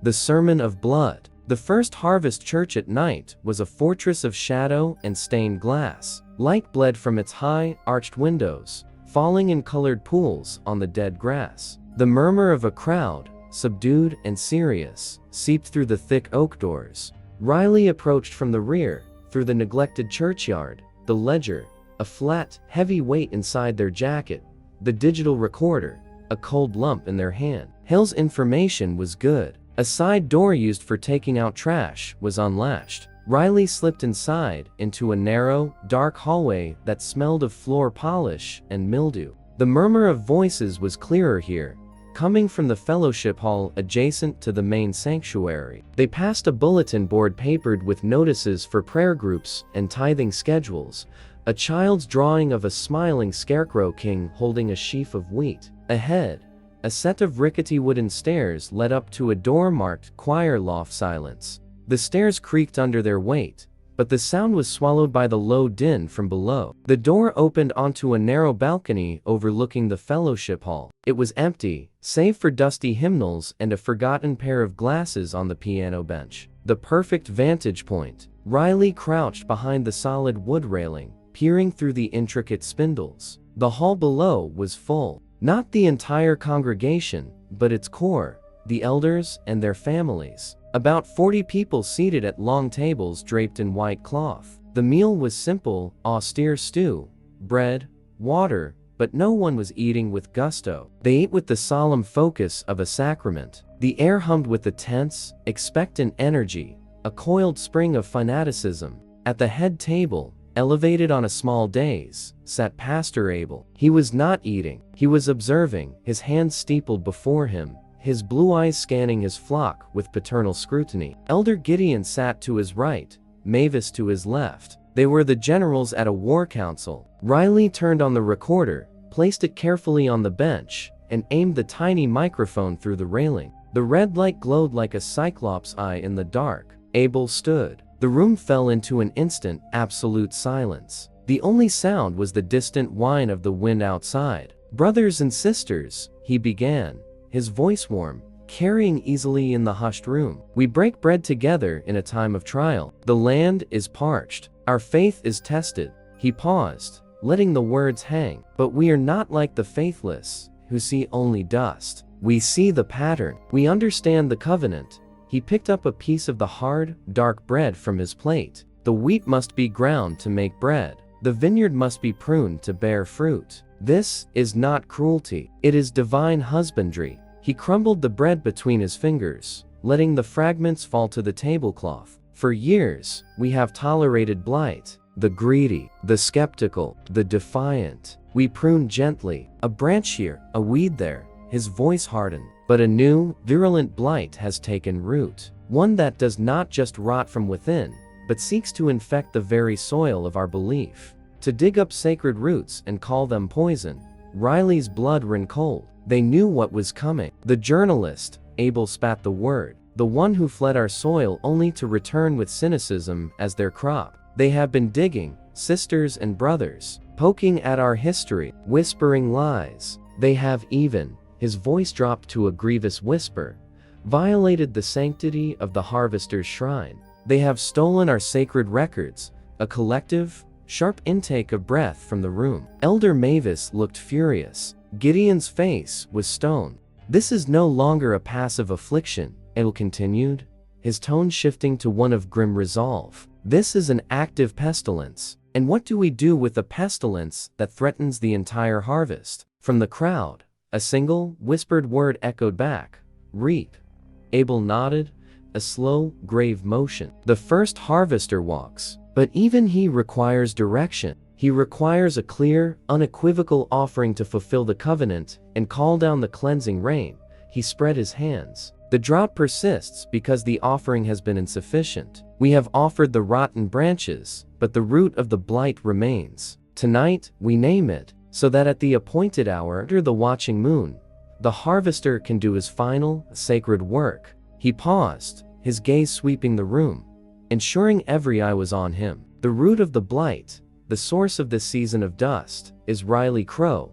The name hung in the air, not as a person, but as a diagnosis, a curse. Riley, crouched in the loft, felt the pronouncement like a physical touch. They were no longer an investigator. They were a designated sacrifice, a ritual object. "The outsider's doubt has poisoned the well of our community faith," Abel intoned. "Their presence is the lock on the clouds. Their blood on the soil will be the key. Tomorrow night, when the moon is highest, the final offering will be made. The drought will end. Albion will be purified."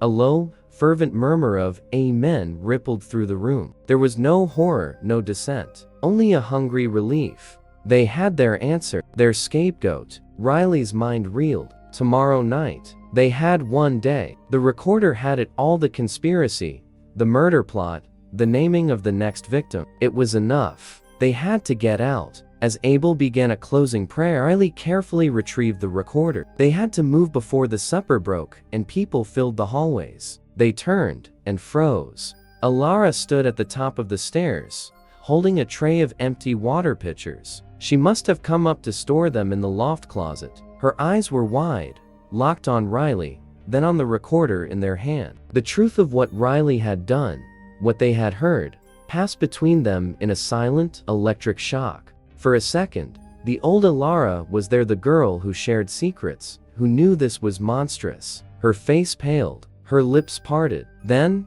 the conditioning slammed down. Her eyes darted toward the sound of her pastor's voice below. then back to Riley. The conflict was agonizing. Fear vs. friendship. Faith vs. fact. She took a half step back, her knuckles white on the tray. Riley held her gaze, pleading silently. Don't. Please. Alara's eyes filled with tears, but she didn't cry out. She didn't raise an alarm. She did something worse. She looked at Riley with a bottomless pity, a sorrow for a soul already damned, and slowly, deliberately shook her head. It was a warning and a farewell. Then, she turned, her back a rigid line of rejection, and walked back down the creaking stairs without a sound, taking the tray with her. She hadn't betrayed Riley to the mob. She had simply withdrawn any last hope of alliance. She had confirmed that the town, in its soul, belonged to Abel. Riley was well and truly alone. Below, the prayer ended with a unified "Amen." Chairs scraped. The meeting was breaking up. Riley moved. They flew down the opposite staircase,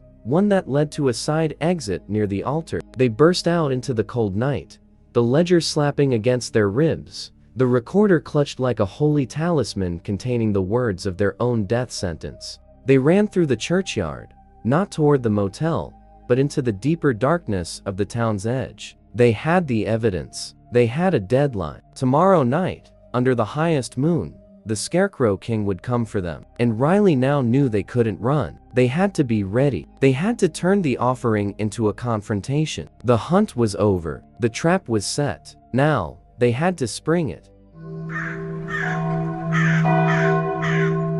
No sanctuary. The change was immediate and total. The veil of strained civility Albion had worn since Riley's arrival was torn away overnight. The town now looked at them with naked, unified hostility. It started at the Skyview. In the morning, Riley found the word blight spray painted in angry red across their motel room door. Inside, someone had been there, not to leave a doll, but to defile. Pages torn from a Bible were pinned to the walls with rusty nails. Verses were circled in the same red paint. Leviticus 26, 21-22. I will set my face against you. I will send wild beasts among you, which shall rob you of your children, and destroy your cattle. And Jeremiah 12:13. They have sown wheat, but have reaped thorns. The mattress was slashed, the stuffing pulled out like viscera. The message was clear.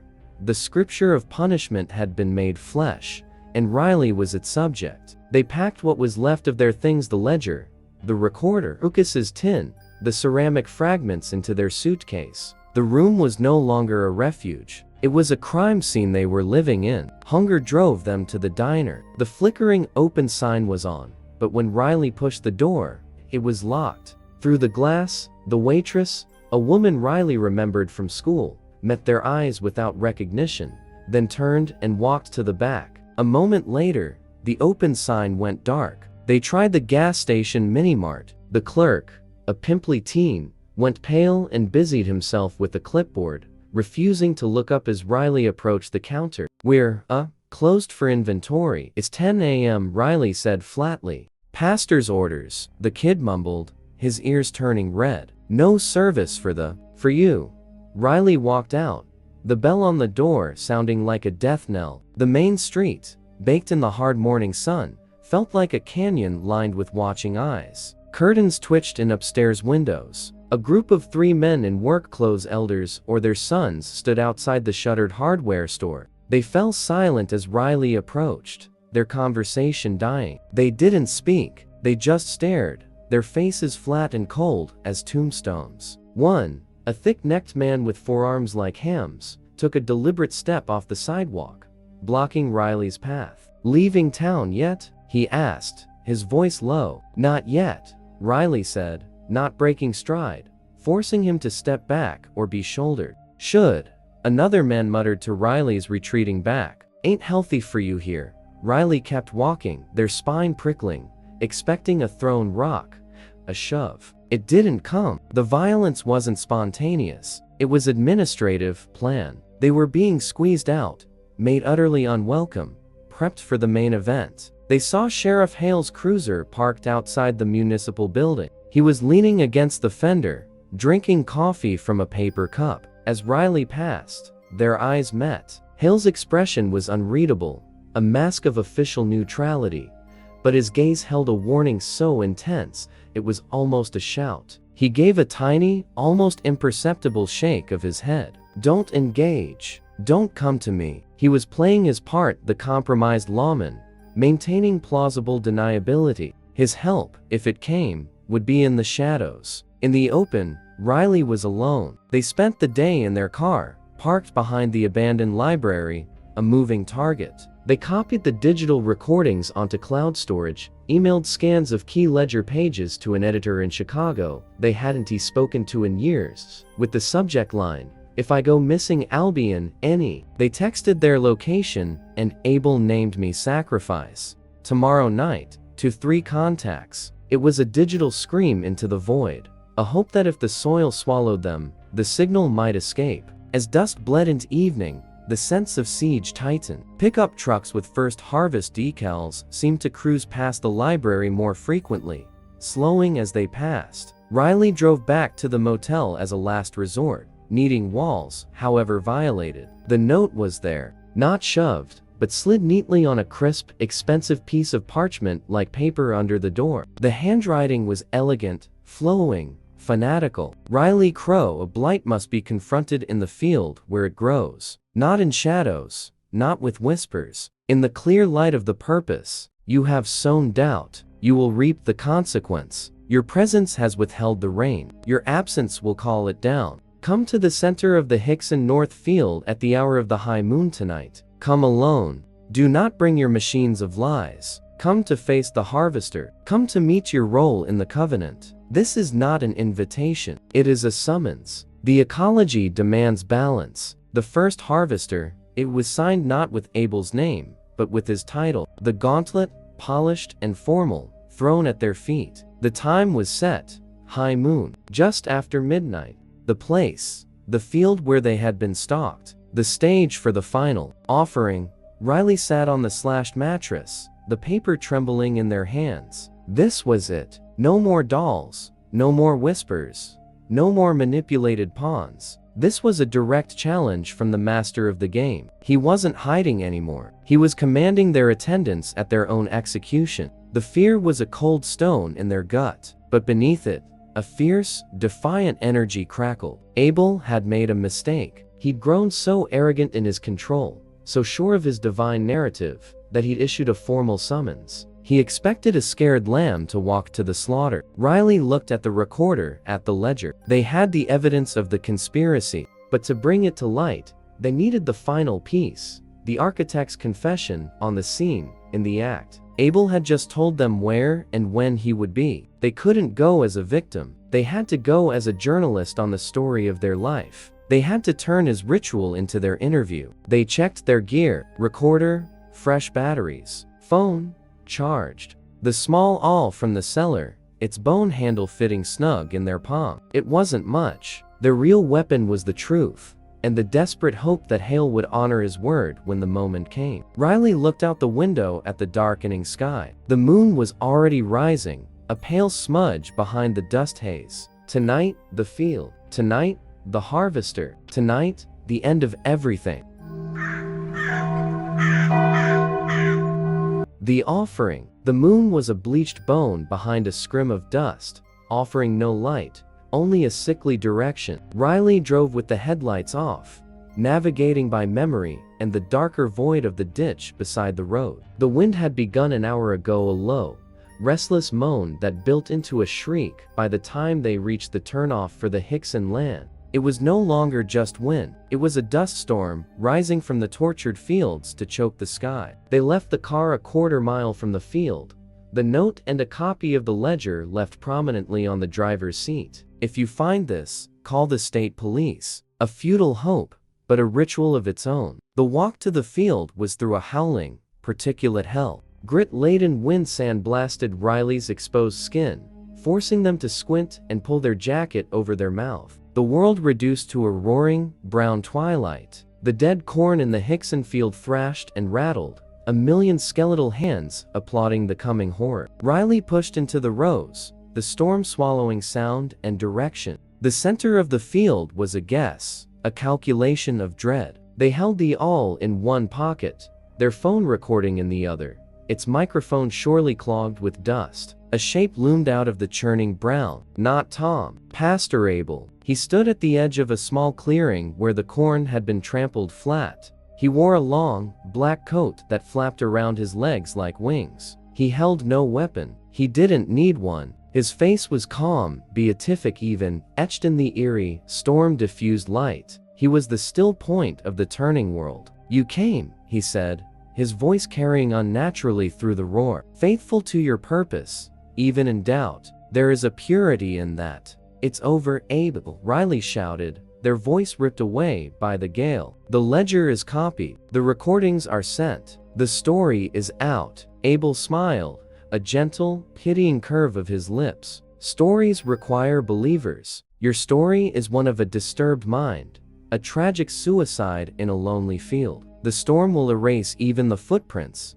He raised a hand. "The harvester comes." From the thrashing corn to Riley's left, it emerged. The Scarecrow King in motion was a nightmare given form. The corn husk body seemed to swell in the wind, the rusted tools clattering. The gantry doll face tied to its head, the little girl this time swung wildly, its cracked smile leering. Inside the bulk, Riley could see the hulking outline of Tom, but the costume transformed him. He moved with a stiff, jerking purpose, not like a man, but like a golem animated by will. "Tom," Riley yelled, "don't do this. It's me." The figure hesitated, its head cocking. A muffled sound came from within the husks. "Silence the blight, harvester." Abel's command cut through the storm, sharp and fatherly. "Complete the covenant. Bring us the rain." The figure shuddered. The confused humanity was smothered by the imperative. It let out a roar, distorted by burlap and straw,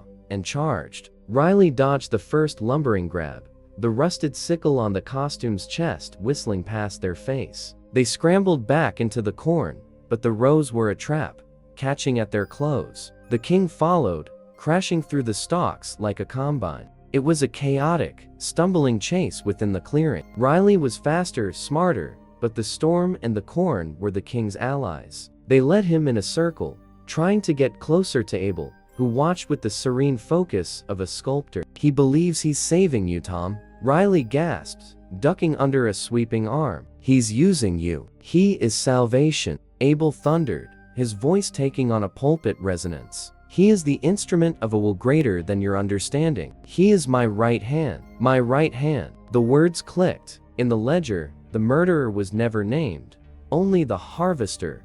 Abel was claiming the axe, here, now. Riley fumbled for their phone, praying it was still recording. The king cornered them against a dense thicket of collapsed stalks. Riley slashed out with the awl, scoring a deep rent in the burlap arm. A pained grunt came from inside Tom, but it only enraged the figure. It grabbed Riley's wrist, the strength immense, and squeezed. Bones grated. Riley cried out, dropping the awl into the dirt. They were dragged, kicking, into the center of the clearing. The king threw them down onto the hard-packed earth. The wind screamed, whipping dust and chaff into a frenzied vortex around them. The Scarecrow King stood over Riley, its borrowed child's face staring down. It raised a hand, from which protruded the sharp, rusty tine of an ancient pitchfork. Riley was pinned, weaponless, the world a roaring, brown madness. This was it. The reaping. Pastor Abel walked forward, his calm a stark contrast to the chaos. He stood beside his creation, placing a hand on its husk-covered shoulder in a grotesque parody of pride. "See the blight, harvester?" Abel said, his voice intimate now, almost loving. "See the doubt that withers the root? Remove it. Spill its doubt onto the soil. Let the land drink and remember its fruitfulness." He looked down at Riley, his eyes gleaming with triumphant piety. "Your death is not a tragedy, journalist. It is a translation from a being of words to a wordless fact. A fact of soil and rain. The most profound truth this land will ever know." The king adjusted its grip on the pitchfork tine, readying for the downward thrust. Abel nodded, giving the final, silent permission. Riley stared up into the ceramic smile of a murdered girl, held aloft by a broken man, directed by a monster. The awl was gone. The phone was buried in their pocket. Their story, it seemed, would end here, in the screaming dark, as just another unsolved entry in a hidden ledger. They had come for a confession. They were about to become a prayer. The confession. The pitchfork tine hovered, a rusty promise against the churning, dust-thick sky. The wind screamed its approval. Tom's body inside the costume was rigid with implanted purpose, a finger on a trigger, but the trigger was Abel's will, and Riley saw their one chance not to fight the muscle, but the mind. "You're a fraud, Abel," Riley shouted, the words ripped from their raw throat. "You talk about covenant and harvest, but you're just a gardener pulling weeds to make room for your own power." Abel's serene mask didn't crack, but his eyes narrowed slightly. He held up a hand, staying Tom. "The weed does not define the gardener," he said, his voice still pitched to carry over the storm. "It only proves his necessity." Necessity? Riley spat, pain from their wrist shooting up their arm. Was Elias Gantry a weed? Were his children weeds? A flicker, a minute tightening around Abel's pale eyes. The name, the true name, dug deeper than accusations. The Gantry lineage was a poison in the aquifer of this community. It was extracted. The health of the body demanded it. "You murdered a family," Riley pressed, pushing up on their elbows, forcing eye contact through the stinging dust. "You burned them in their home and stole their children's faces for your puppet show." They gestured wildly at the doll face looming above them. "I sanctified them." Abel's composure finally fissured, his voice rising with fervent indignation. "They were given a purpose. Their sacrifice gave us water. Their faces give the harvester his authority. They are not dead. They are translated into the eternal work of the land." "Yes, keep going." Riley's heart hammered against their ribs. They could feel the hard rectangle of the phone in their breast pocket, a silent witness. They needed him to own it all. And Jed Hickson, what was his sacred purpose? To give you his water rights? Jed Hickson was greed made flesh, Abel declared, stepping closer, his form a dark column in the tempest. He was preaching now, to Riley, to Tom, to the storm itself. He hoarded while the faithful thirsted. He was a lesson, in husk and blood. A lesson that the community's need transcends the individual's greed. His death was a sermon. And Old Man Pearson? Was he a sermon too? Or just loose ends? Abel's lip curled. Pearson clung to the past like a burr. He wanted to showcase our sacred history as if it were a curiosity. The history is a living root, not a museum piece. He threatened to expose the root to the air. He had to be pruned. He said it with the cold, logistical tone of a man discussing crop rotation. The awning was weak. It was a kindness, really. A natural accident to suit a man who loved old things. The bald admission, so devoid of remorse, was more terrifying than any rage. Riley pushed harder, into the most tender bruise. And Lucas Marsh, the boy, what was his transgression? Did he see you playing dress up with your monster? Did he find the king's house? Abel went very still. The storm seemed to pause for a breath. Even the Scarecrow King's poised arm trembled slightly. "That child," Abel said, his voice dropping to a venomous whisper, "was a thief. But his greater sin was his father's arrogance, challenging the elders for a well. The son's removal was a reminder that defiance has consequences that reach beyond the sinner."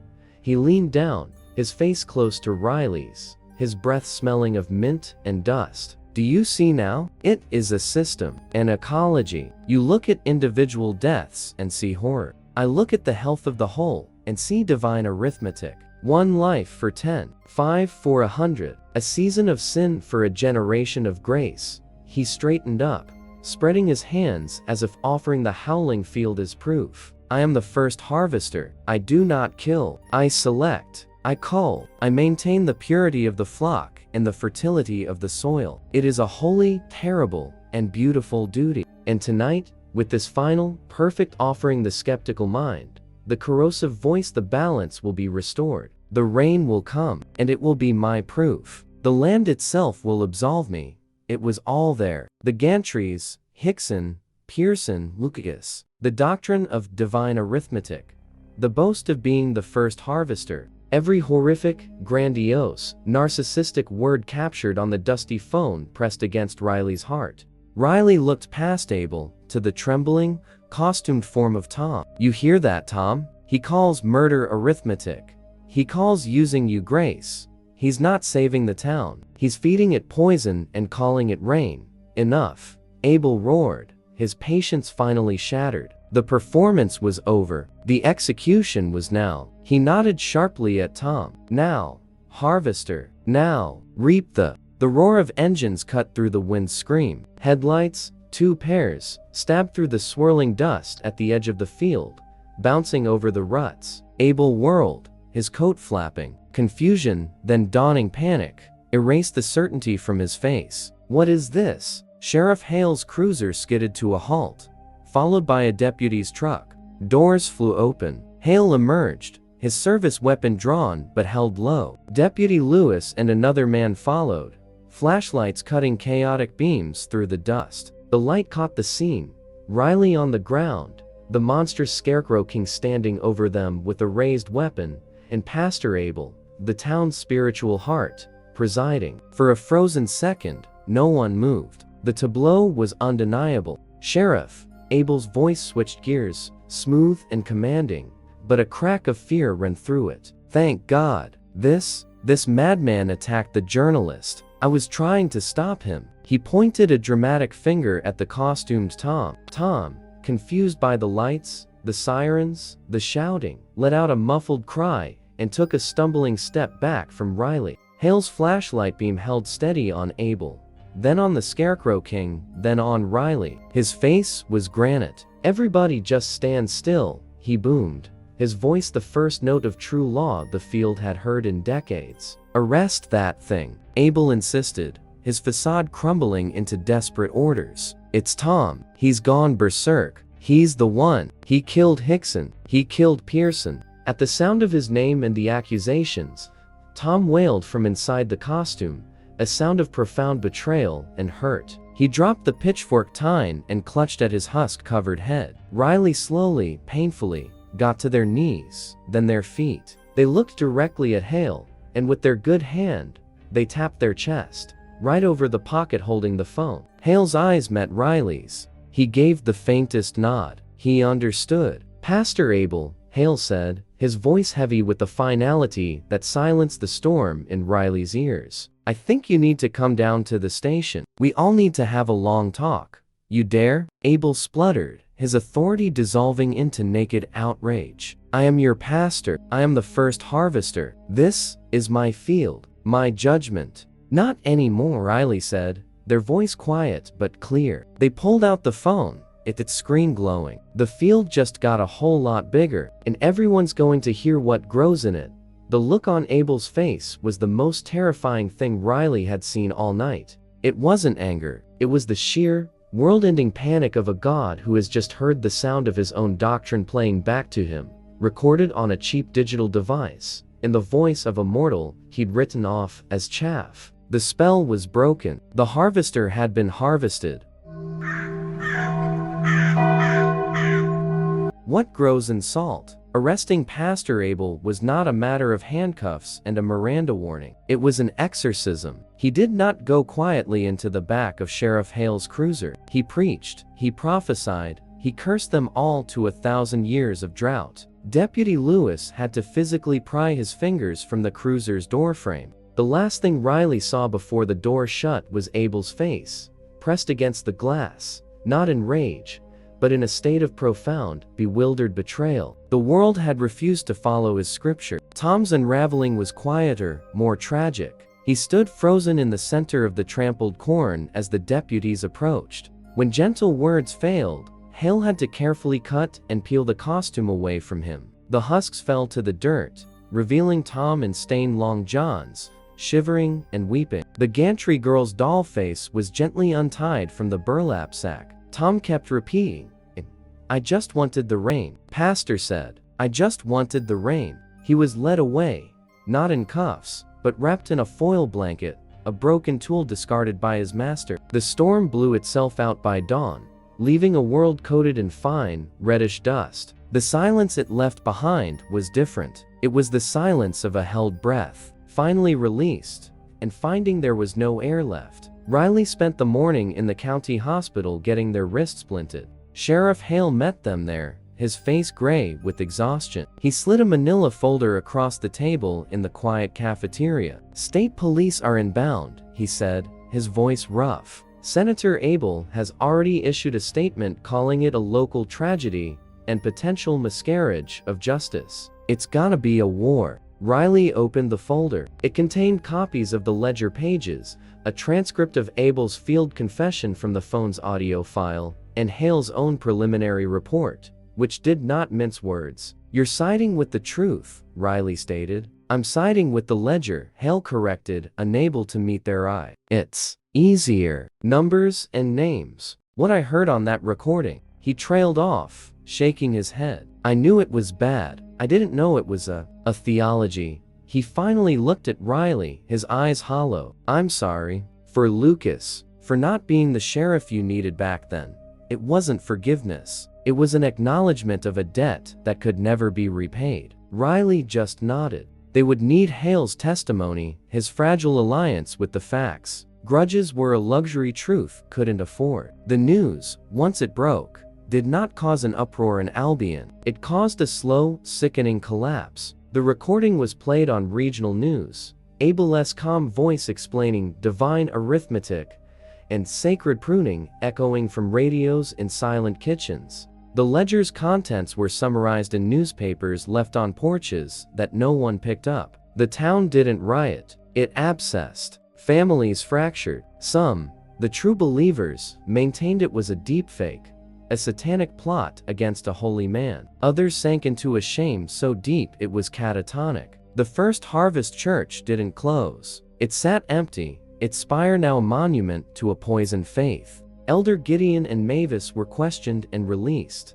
their culpability murky, their influence evaporated. They became ghosts in their own homes. Riley went to see Ilara one last time. The perfect green lawn was already wilting at the edges. She answered the door in a plain dress, her hair loose. The emptiness in her eyes had been filled with a raw, unbearable knowledge. "They took James and Samuel," she said flatly, inviting Riley in. "My husband's sister, from Lincoln, said they couldn't be in a house of complicit evil." A tear traced a clean path through the dust on her cheek. "She's not wrong, Ilara, don't." She cut them off, her voice trembling. "Don't say you're sorry. You were right. You were always right. And I knew. Some part of me always knew. And I chose the lawn. I chose the quiet. I chose the lies." She looked past Riley at the desolate street. "I have nothing to give you, Riley. Not thanks. Not friendship. There's just salt. Where my life was." She closed the door softly. The finality of it was worse than a slam.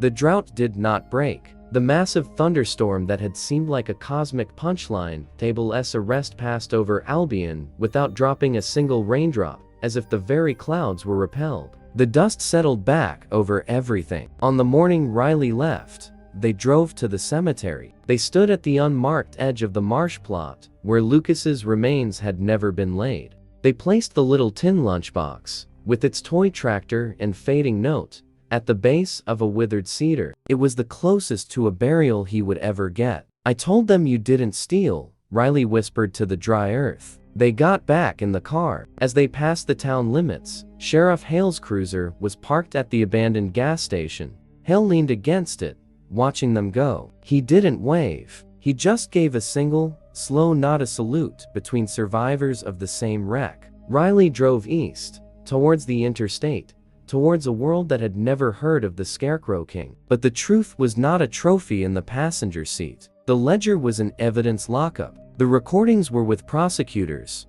The doll's eye and foot were in an evidence bag. What they carried was heavier. They carried the taste of dust, permanent on their tongue. They carried the feel of husks in their fist, the sound of Tom's confused weeping, the sight of Ilara's hollow face. They carried the specific weight of Lucas's toy tractor and the echo of Abel's serene, monstrous logic. It was a psychic silt, a contamination that would never fully wash clean. They had gone to Albion to bury the past, and had instead performed an excavation. They had unearthed the monster, not in a costume of corn, but in the human heart, dressed in faith, and fertilizer. They had won. The story was filed. The killer was caught. But as the flat, wounded land receded in the rearview mirror, Riley understood the true horror. It wasn't the legend. It was the soil that could grow such a legend. It was the community that could water it with their fear. You could plow it under, salt the earth, but the potential would always be there, dormant, waiting for the next season of drought. They rolled down the window, letting the dry wind blast the cabin. It didn't matter. The dust of Albion was in the seams of their clothes, in the creases of their skin, deep in their lungs. It was part of them now, a truth that didn't set you free, but settled inside you, gritty, eternal weight. They pressed play on the stereo, needing any sound but the wind. They lit a cigarette with their good hand. The smoke whipped away instantly. They didn't look back again. The car sped on, leaving the scarred land behind, carrying its poison out into the wide, unsuspecting world. The end.